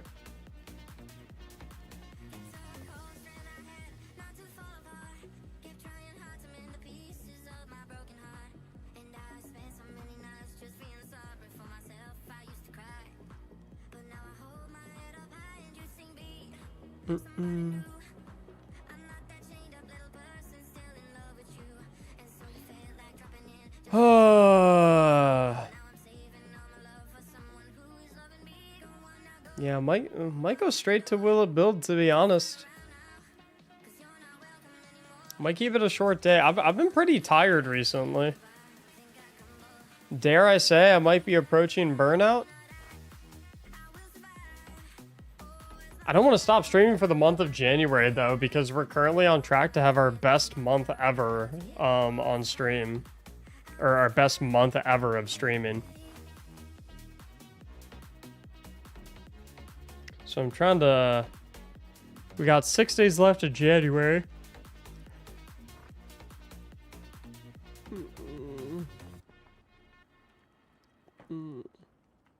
My previous best month ever of streaming was the last month. And we're on the cusp of potentially beating it. The drop is going to be insane. Yeah, that sub count is going to drop by, I think, 3,000 on the 30th.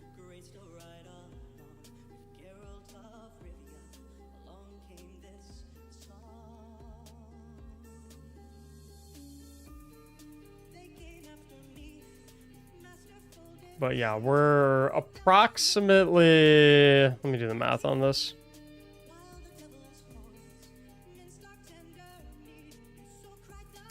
We're a little under like 1,000 subs from this being the best month of streaming ever.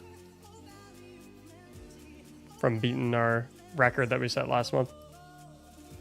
My mom says hi. What's up? Glitch 0923's mom. See you, Tech. All right, if we are gonna do Will It Build, I will need 2 individuals to accompany me through the coil, preferably Well of Radiance Warlocks. Maybe Invis Hunters would be fine too. Subs get priority, of course.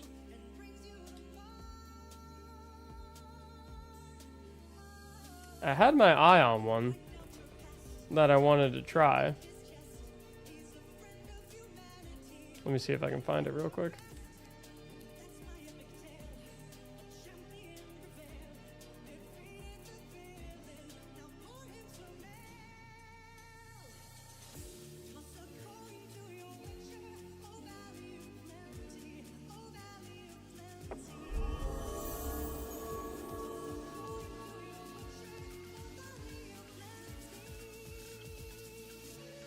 Iron Spider, thank you for the tier 1 for 2 months.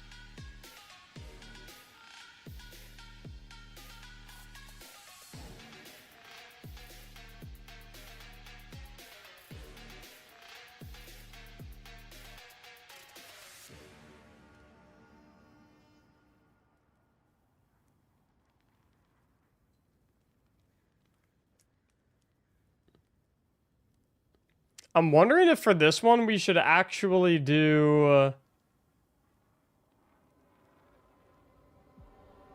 the weekly Grandmaster, actually.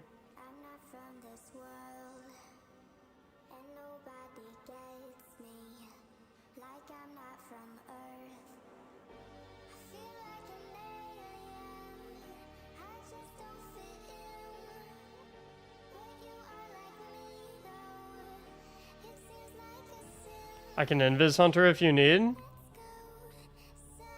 Didn't you say you needed to do Strand Hunter, Trevor?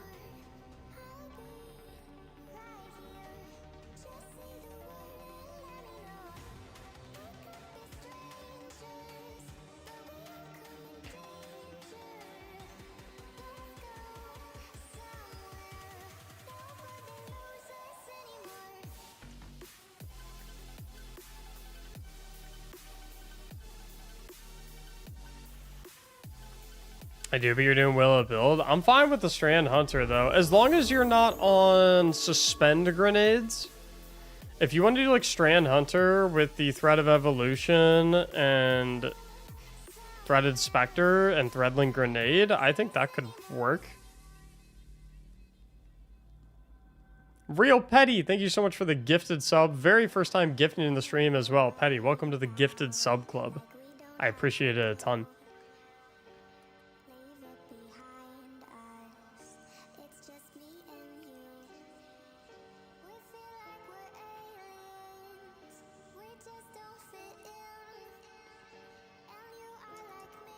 Okay, I'm down for Trevor to bring Strand Hunter. What other volunteers do we have to run a live Will It Build episode, and what would you guys bring if brought in? I can Invis Hunter. I'm down with that, Icy.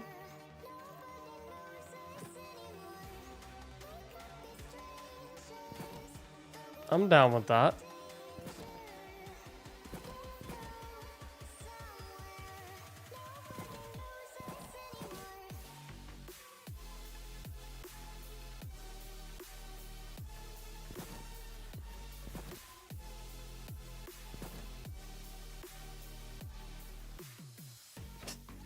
This is passion. You know what? I like it.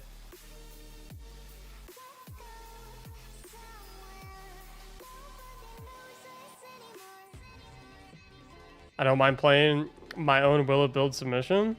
How do you know we're reviewing yours?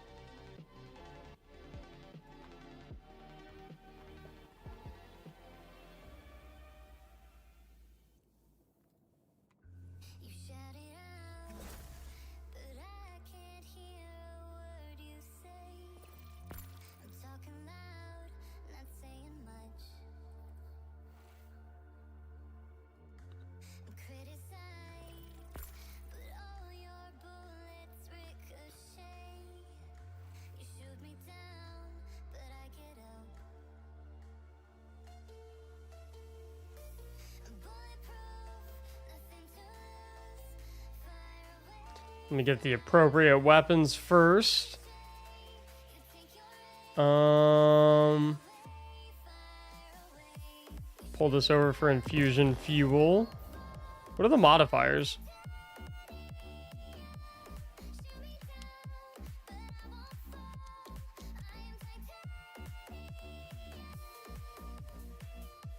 Stasis and solar surge.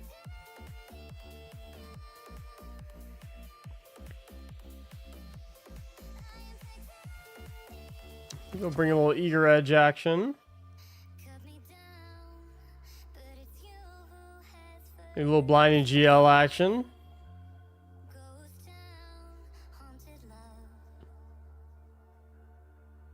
What the hell is that?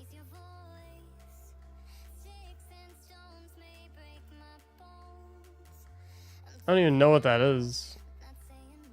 Is it because my... Yeah. Probably a good call, Rise. I don't know what that is. Yeah, Biggs, let's not. Let's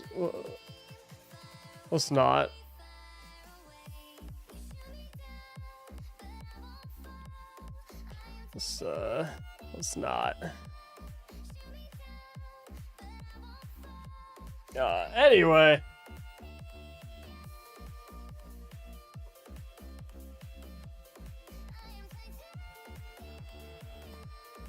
Oh, King Cinder, careful with the self-promo, my man.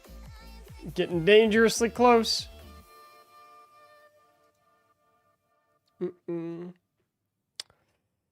Sorry. I feel like you knew what you were up to. You're smart. You're a smart fella.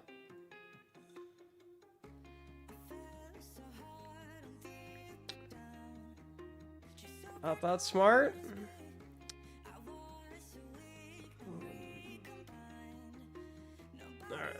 All right, man. Whatever. Anyway.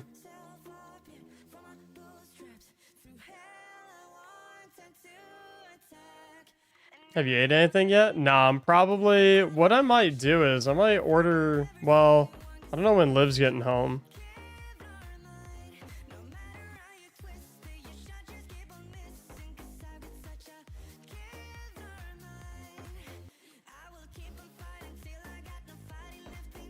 I'm pretty freaking hungry.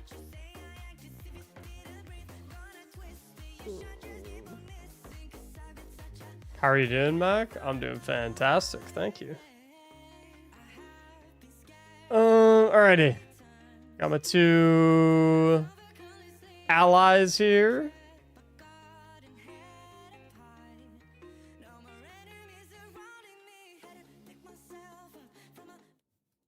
Pause the music. Need to mute the alerts as well. So gifted subs will still appear on screen. However, they will not make noise. Is the only thing.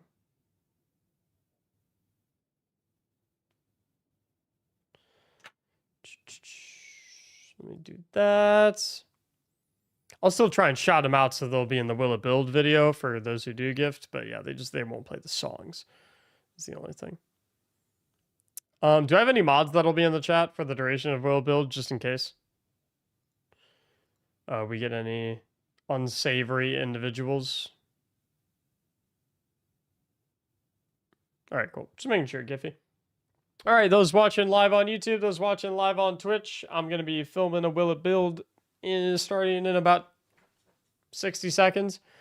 So I will be a little less talkative with chats, just because I'm going to be focused on making the video. But yeah, sit back, enjoy yourselves, please, and let's have a good one.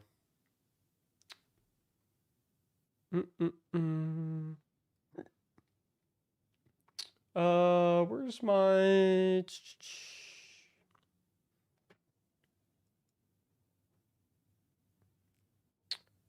Have to, come on. Gotta get all my tabs up in the right place. We'll hit start recording. We'll pull this up. I got a clap to sync the audio for my editor. And I think we should be good to go. Do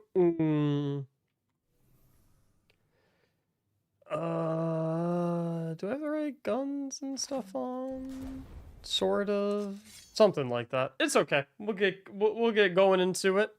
Thank you, Angie. Have a good sleep. All right, let's get rocking and rolling. Welcome to a new episode of Will It Build, your favorite build series on YouTube. Today, we are taking a peek at a Titan build submitted by Say Zygen called the Immune Shield. They say, have you ever looked at a boss in an immune phase and thought, I want that?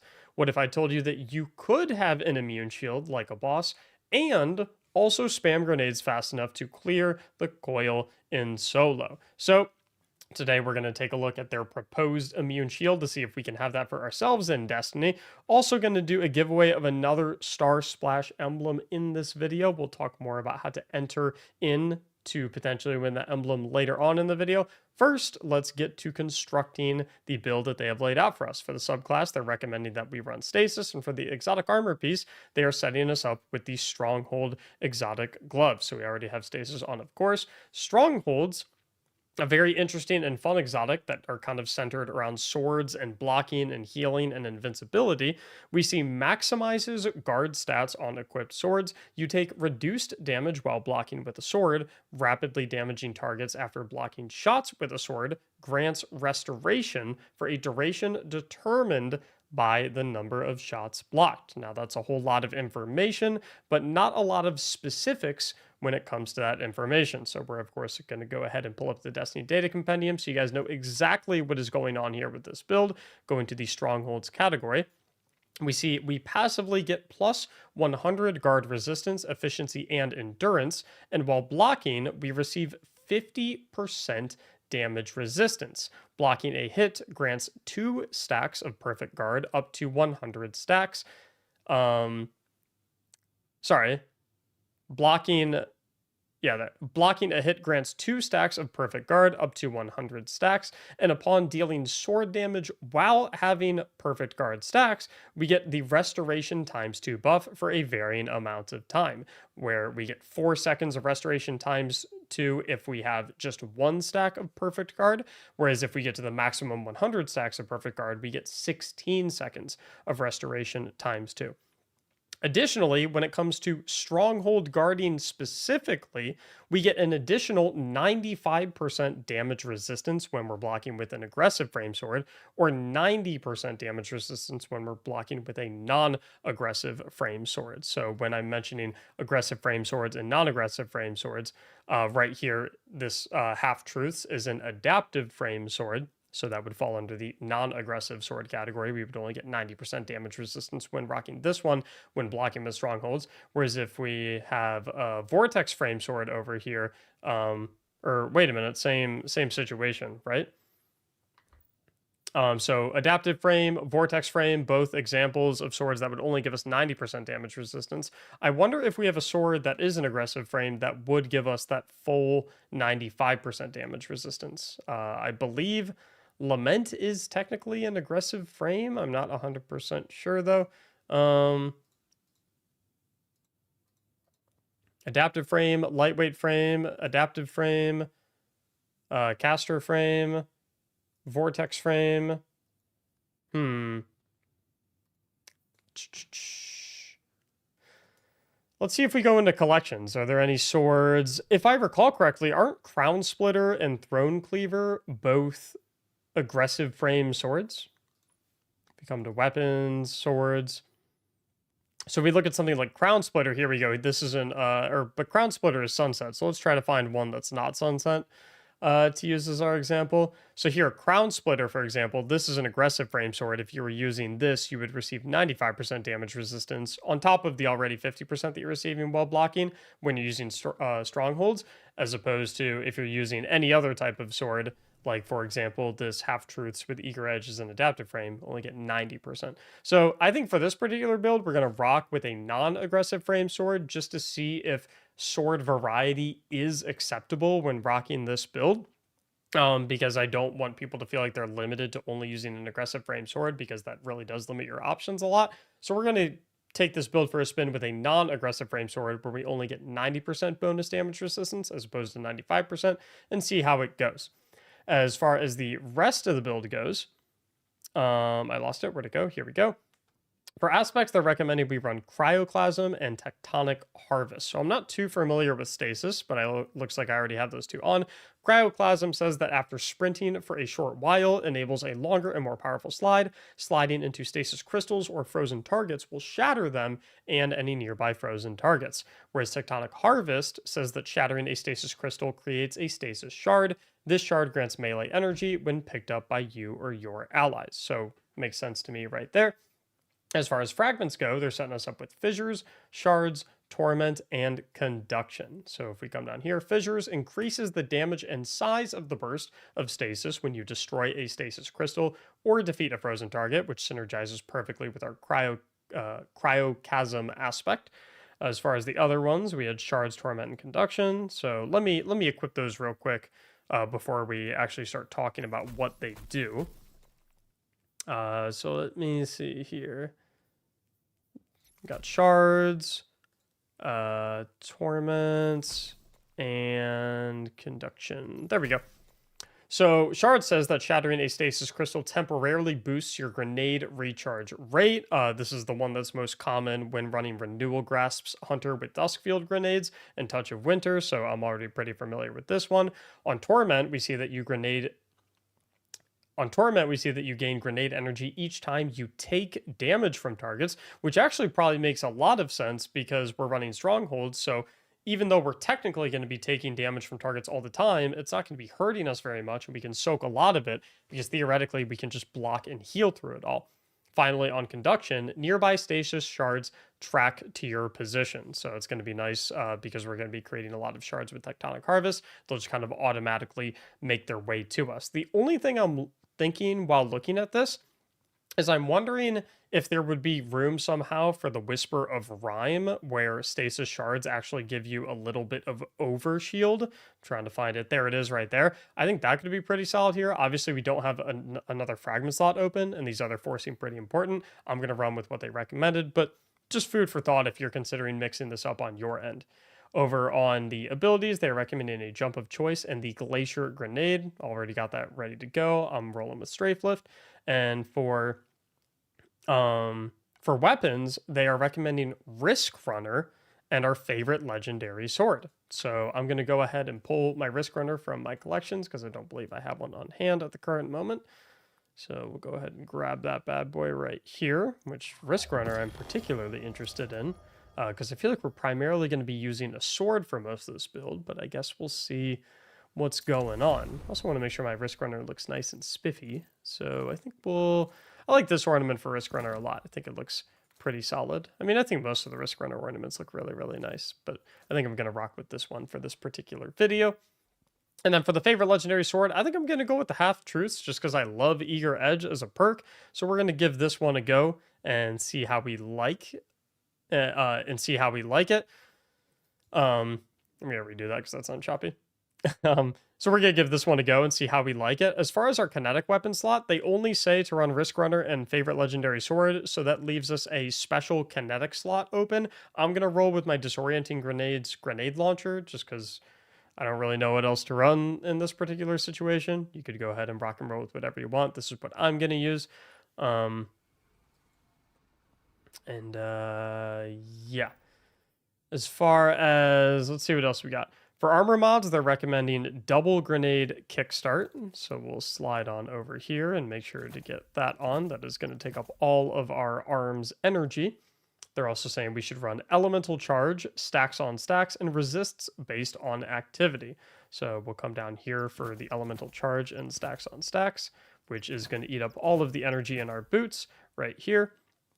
And oh, so I see that's going to synergize really, really well because we're going to be eating so many stasis shards, which is going to proc the elemental charge. And simultaneously, that's also going to give us a ton of armor charge stacks because we're going to be getting 2 stacks of armor charge for every 1 that we pick up. If we're going to do that to fuel our grenade kickstarts, I also feel like we should probably slot in a charged up, even though they don't specifically say it for this build. I think that would be really nice because since we're working with armor charges in multiples of 2, we probably want our cap to be 4 as opposed to 3. So I definitely think an armor charge would be really good right here. I'm probably going to run an arc resistance, maybe 2 of them, because I think I'm going to run an activity with a lot of arc damage. Although I don't think it's really going to matter with how much damage resistance we have, since they do claim we are an immune shield. And other than that, that's all they really recommend. Before I recommend other mods to fill out the armor set, since it seems like it's kind of dealer's choice right there, I do want to read their final note where they say Risk Runner may seem like an odd choice, but there is a method to their madness. The Arc Conductor buff, which for those who don't know, that is the buff on the Risk Runner that makes it exotic, that reads when taking arc damage, this weapon becomes more powerful and resists incoming arc damage. If we come over specifically to the Destiny Data Compendium to see how much arc damage we are resisting, it looks like we get a 50% arc damage resist when Arc Conductor is active. If we and then we come back to the build, so they say the Arc Conductor buff is still acquired when taking arc damage, even if not holding Risk Runner, granting extra damage to resist to arc for free. Also, don't stop blocking ever unless you're getting restoration ×2 from strongholds or utilizing your grenade. Now, I know that they recommend that this allows you to clear the coil completely solo, and frankly, I don't doubt that in any capacity. But if we're going to look at a build that claims that you are completely immune, that you have an immune shield, I feel like the coil isn't quite rigorous enough to test this in, and I think that we should instead go ahead and test this in the weekly Grandmaster Nightfall, the Hypernet Current, which is actually perfect because there's tons of arc damage in the Hypernet Current, so we're going to see how well that Risk Runner really benefits us when we're walking into something with so much arc damage. Now, before we go ahead and get started, like I said, we do got to fill out the rest of our armor mods. So our chest, gloves, and boots are kind of already decided. If we come up here, since we do have the Risk Runner, I think I am probably going to want to run an Arc Siphon, since I'd imagine a lot of our range skills are going to be with arc damage, and then perhaps a heavy ammo finder so we can stay stocked up on that sword ammunition so we can always be using it. As far as the class item goes, I think I might go Reaper, so we have a way to generate orbs after activating our class ability. I think I might stick with Powerful Attraction so that we can scoop up any available orbs in the arena and get those armor charge stacks whenever there are orbs on the field. And then I think I'll actually go a Bomber here, since this build seems really focused on having grenades up as much as humanly possible, so you can be spamming Glacier Grenades and sliding through them. So I think we'll go with that for our class items. So this is the final armor mod setup that I'm rocking with. Again, you can tune this to your specifications or your preferences. Their recommendations were only strictly the gloves mods, the chest mods, and the boots mods, so you can totally go ahead and rock and roll with whatever you would like. So we'll move that over there. Get our YouTube chat back up, make this go full screen.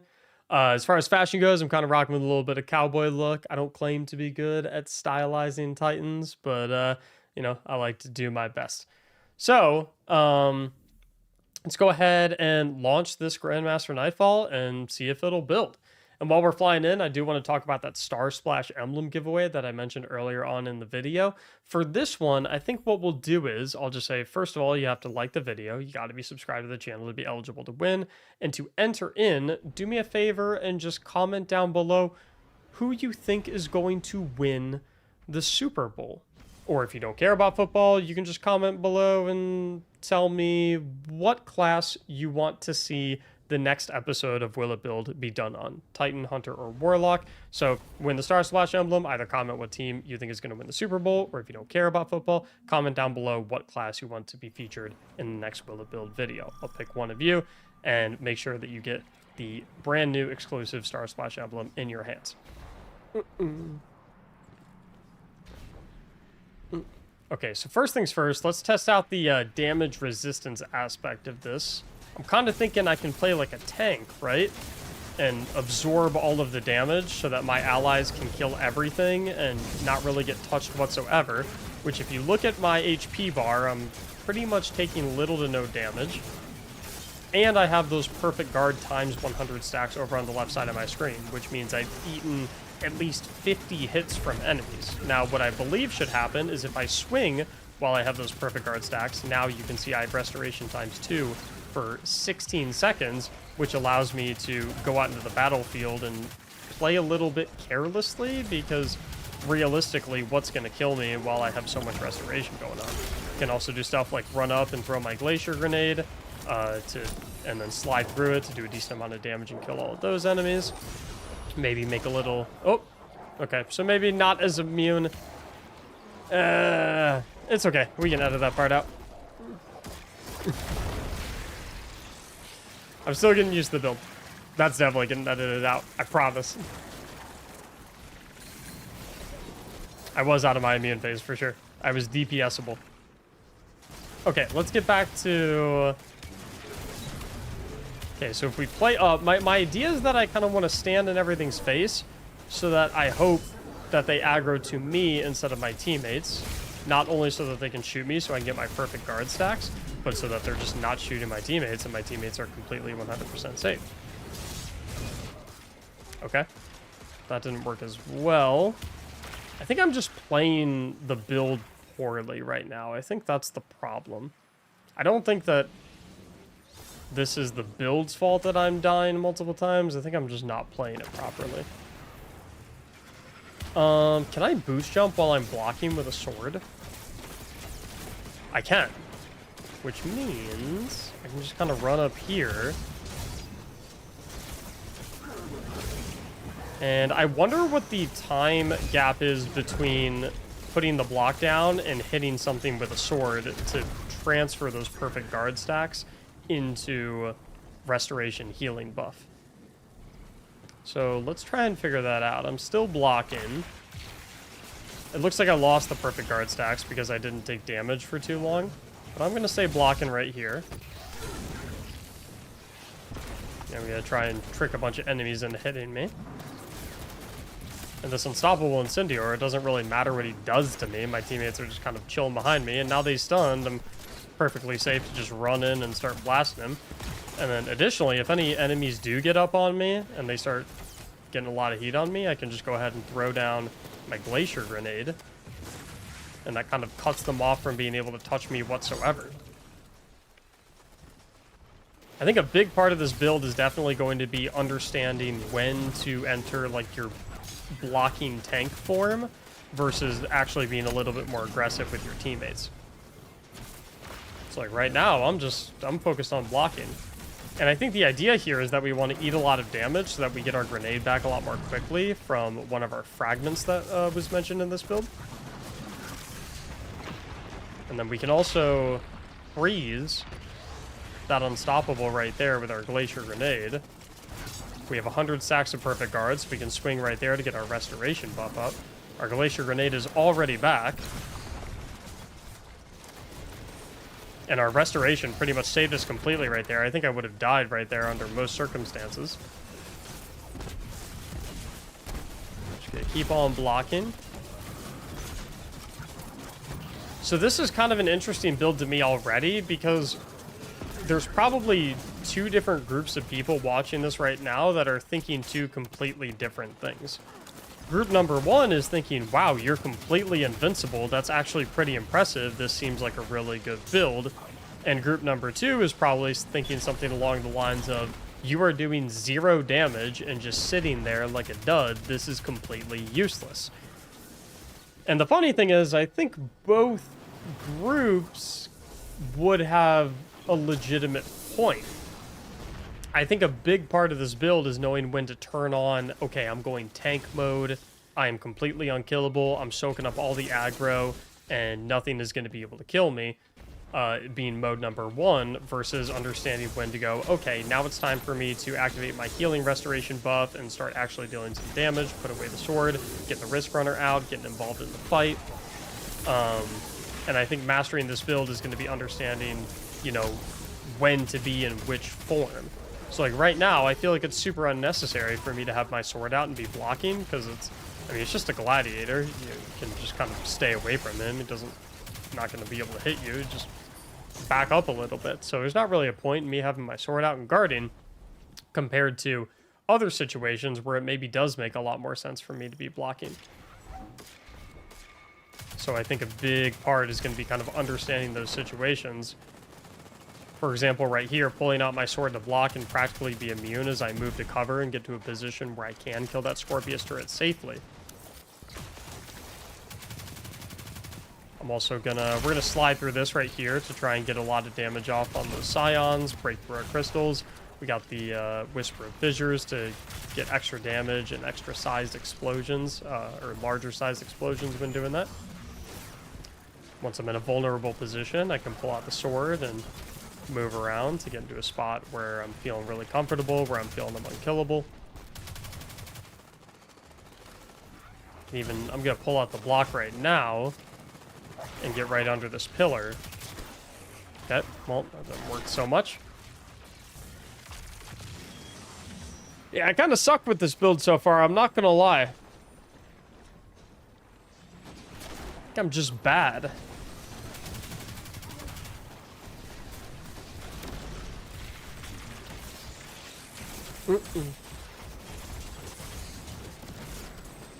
I think what this build really does a good job of, is enabling your teammates to go all in on offensive maximum damage builds, since you can kind of prioritize on tanking enemies. What you probably wouldn't want to do with a build like this is run it with teammates that are also running more defensive-based playstyles and defensive-style builds, because the issue that would happen if you're doing that is that you guys are just not really going to have a lot of damage. It would be akin to playing a MMO and doing a raid fight, and your entire team is just all tanks. You're just not really going to have enough damage to kill the adds and kill the bosses. So it truly feels like that MMO style of build. But if you want to play into that MMO style of build, then you simultaneously need to make sure that the rest of your team composition is also running things that complement that MMO style of build.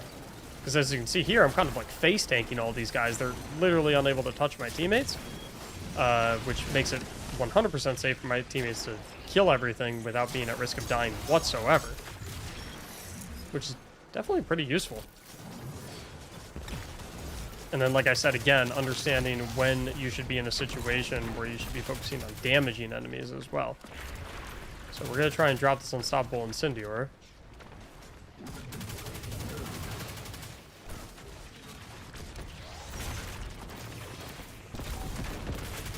Every brain cell that I own is telling me that it is a terrible idea to sprint up to that Tormentor and try and face tank him, but every bone in my body wants to.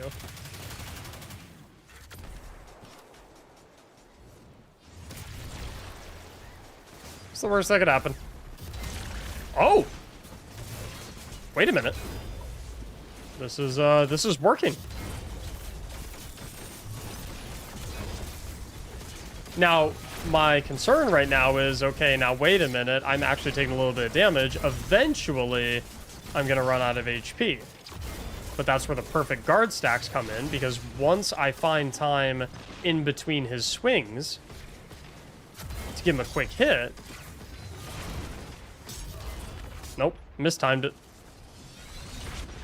Mistimed it completely.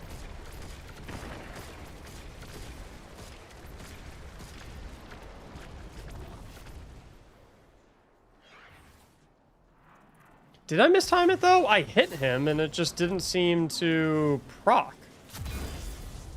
Let me try that again. So I have perfect guard. And I'm... Oh, it's because he's immune. So if you hit a target and they're immune, it doesn't actually count as a hit in terms of proccing your perfect guard stacks. I think you have to actually deal some number of damage for perfect guard to be transformed into restoration, which makes sense.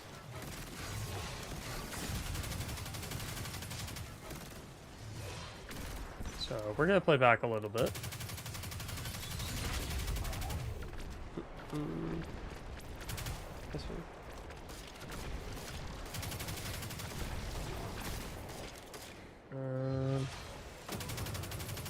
I think we have to break off both of his shoulder blades before we'll actually be able to do body damage to him, because I think the rest of his model is completely immune when he has both of his shoulder pads up. So there we go. Now both of his shoulder blades are broken.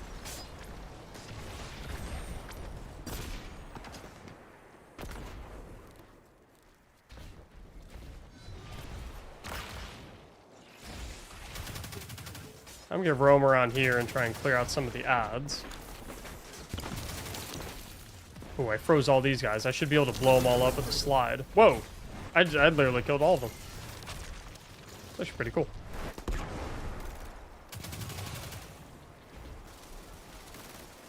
Okay, so we're gonna keep shooting at this guy. While Major Danger drops the brand new Prime sub. Appreciate it, Major. By the way, guys, we film all these live on Twitch. Twitch.tv/Mactics. So if you want to come and watch these live, or got any questions or anything like that about literally anything Destiny build related, feel free to stop by.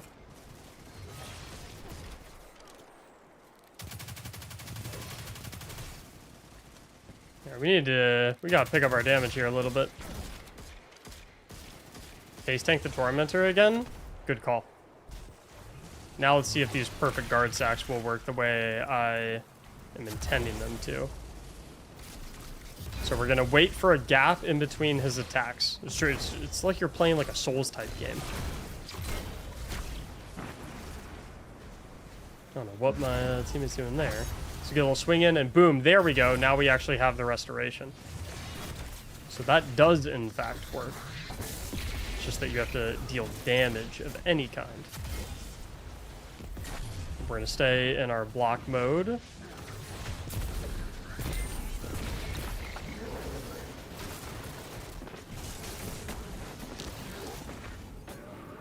And then we can swing at that guy. That'll give us restoration. Maybe get our shield down.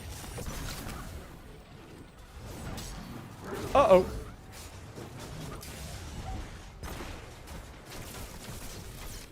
Yeah, if you play this properly, you are, without a doubt, completely immune.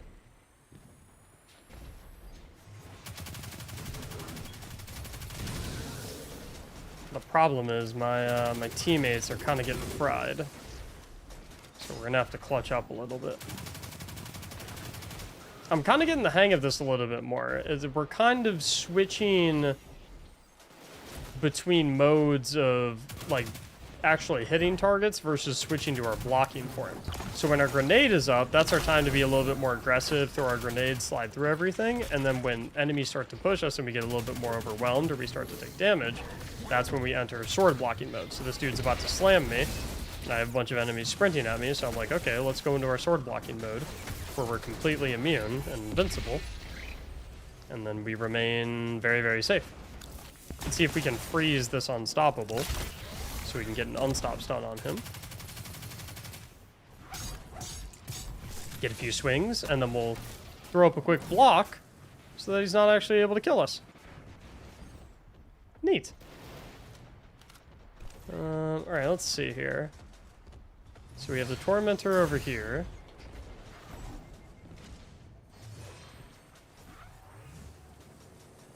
I really want to kill those trash mobs over there. So let's try and get a Glacier Grenade down. Slide through it. That'll deal some damage. Can soak the attack with our sword and then kill him with the sword after he's done with his attack cycle.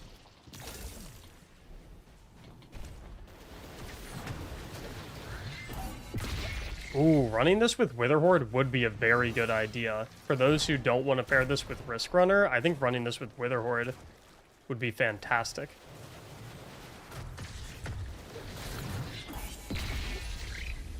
Okay, I'm trying to wait for, uh-oh. I doubt that I'm gonna survive the red chase mode. Oh, he just went for the grab. The frames are having a really bad time. Hopefully it's not too bad for, like, the actual recording of the video. But if it is, then it is. Not really much we can do about it. I'm in a very awkward situation. I have to kind of play to bait this unstop into walking into me without the tormentor getting too close. There we go. Nicely done. And then I can go and get this res up here. Ow.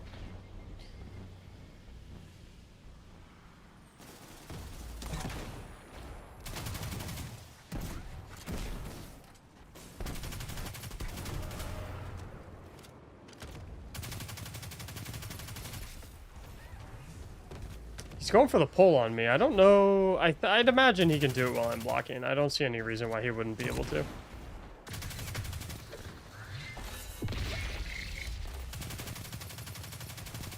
Yeah, there's probably gonna be a lot of editing in this video because I feel like it's gonna take us like another 4 minutes to actually kill this dude.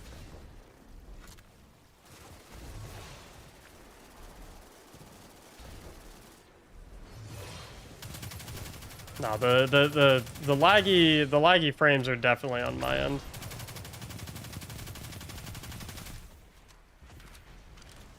I think it's because of the blight. I think, like, graphically, the blight makes the frames an absolute nightmare.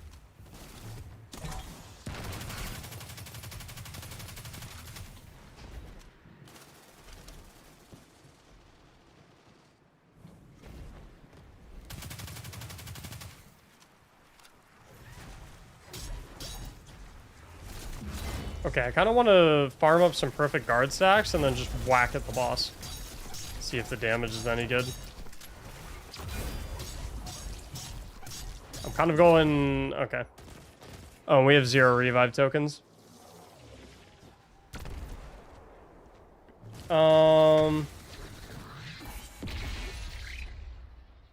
That's a shame.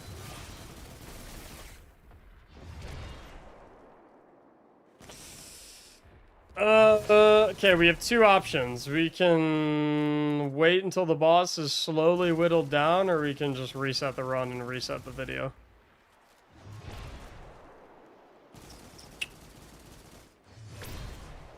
Because this is gonna take a minute for sure.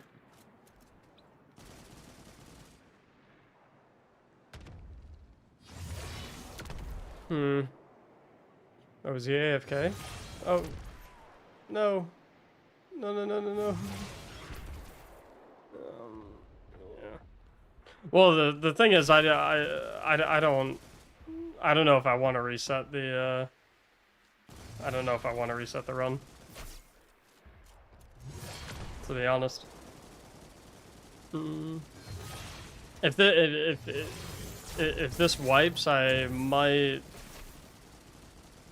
call for the day and we can record this Willow Build episode tomorrow.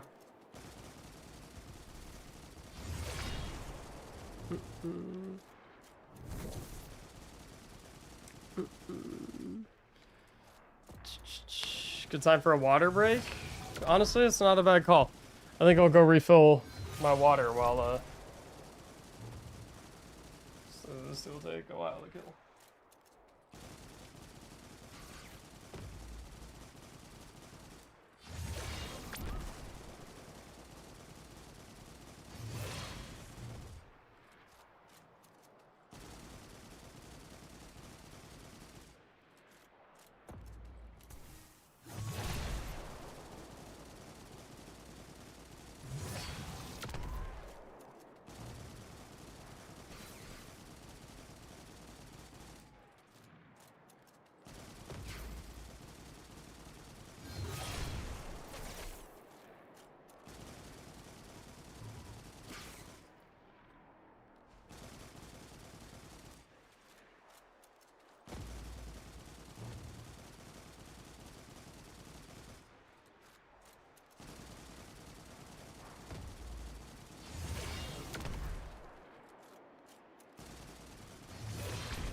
Grind gang, thanks for the 15 months.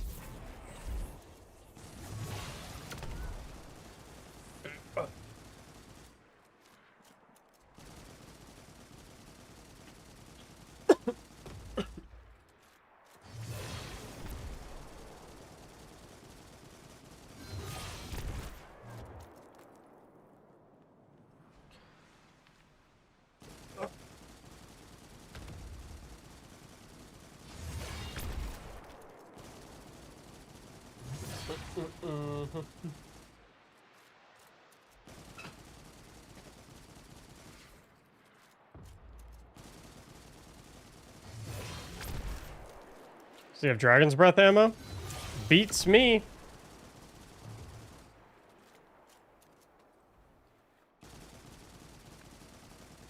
You get 2 reses off a Tormentor? You do. That is the one upside.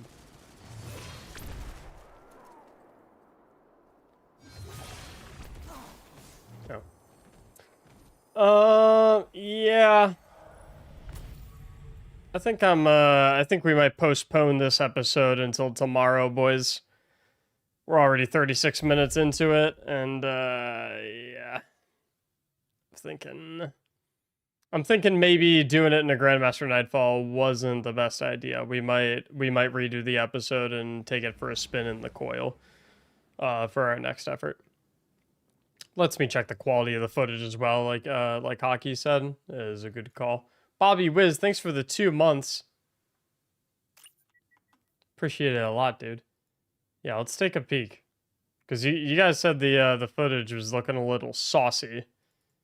Place. We'll hit start recording.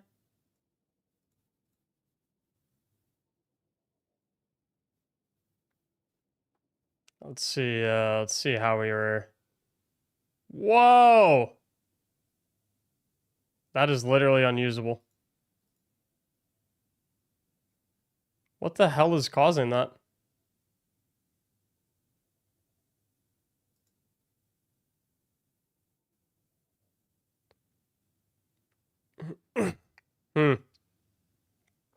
Blight? No, it has to be some sort of encoding issue, because look at my frame rate. Like it doesn't look like that for me, guys. Like on my end, what my eyeballs are seeing, it does not look like that for me. Like my frame rate is fine. My frame rate is 130, 132, whatever. But like here, like the actual it looks like the frame rate's like fucking 6. So something definitely going on with like my encoder or something like that I need to figure out. Krang, thanks for the 300 bits, dude. It has to be something with the encoder. Which I've noticed that has been happening in a couple of my videos. It's been minor enough in certain videos that I don't care too much. But like this is bad.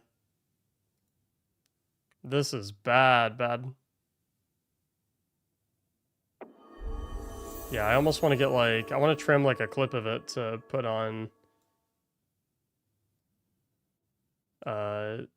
down Twitter or something.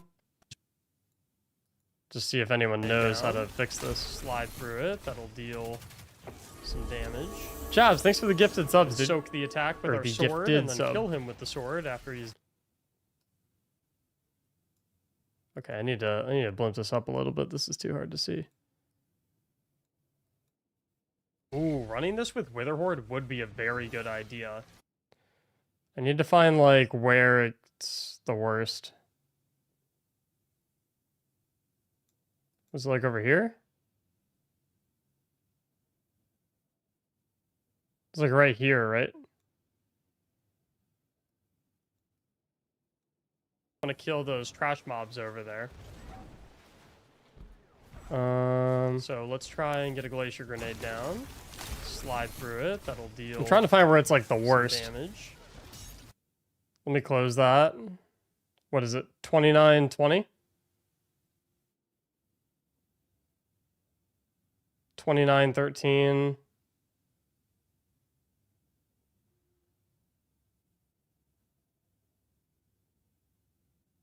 Holy shit, this entire thing is awful. Yeah, it's like 29.15. Somewhere in that range. 29. It's like 29.50. They'll even just go like 29.20 to 29 like 30. Runner, I think running this with Wither Horde would be fantastic.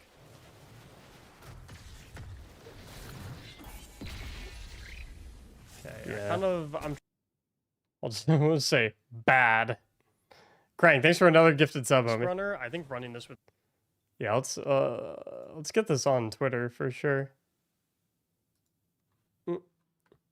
Any smart OBS people able to help?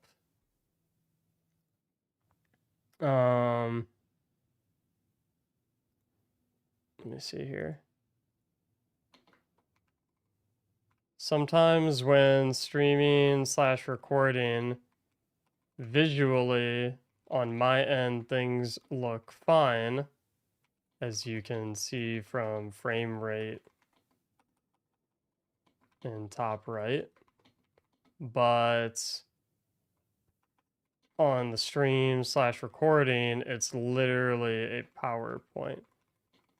Definitely seems like an coding issue, but I don't know how to solve. Please help.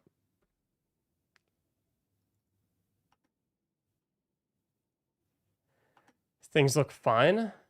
Oh yeah. You know what? You guys are... I hate you.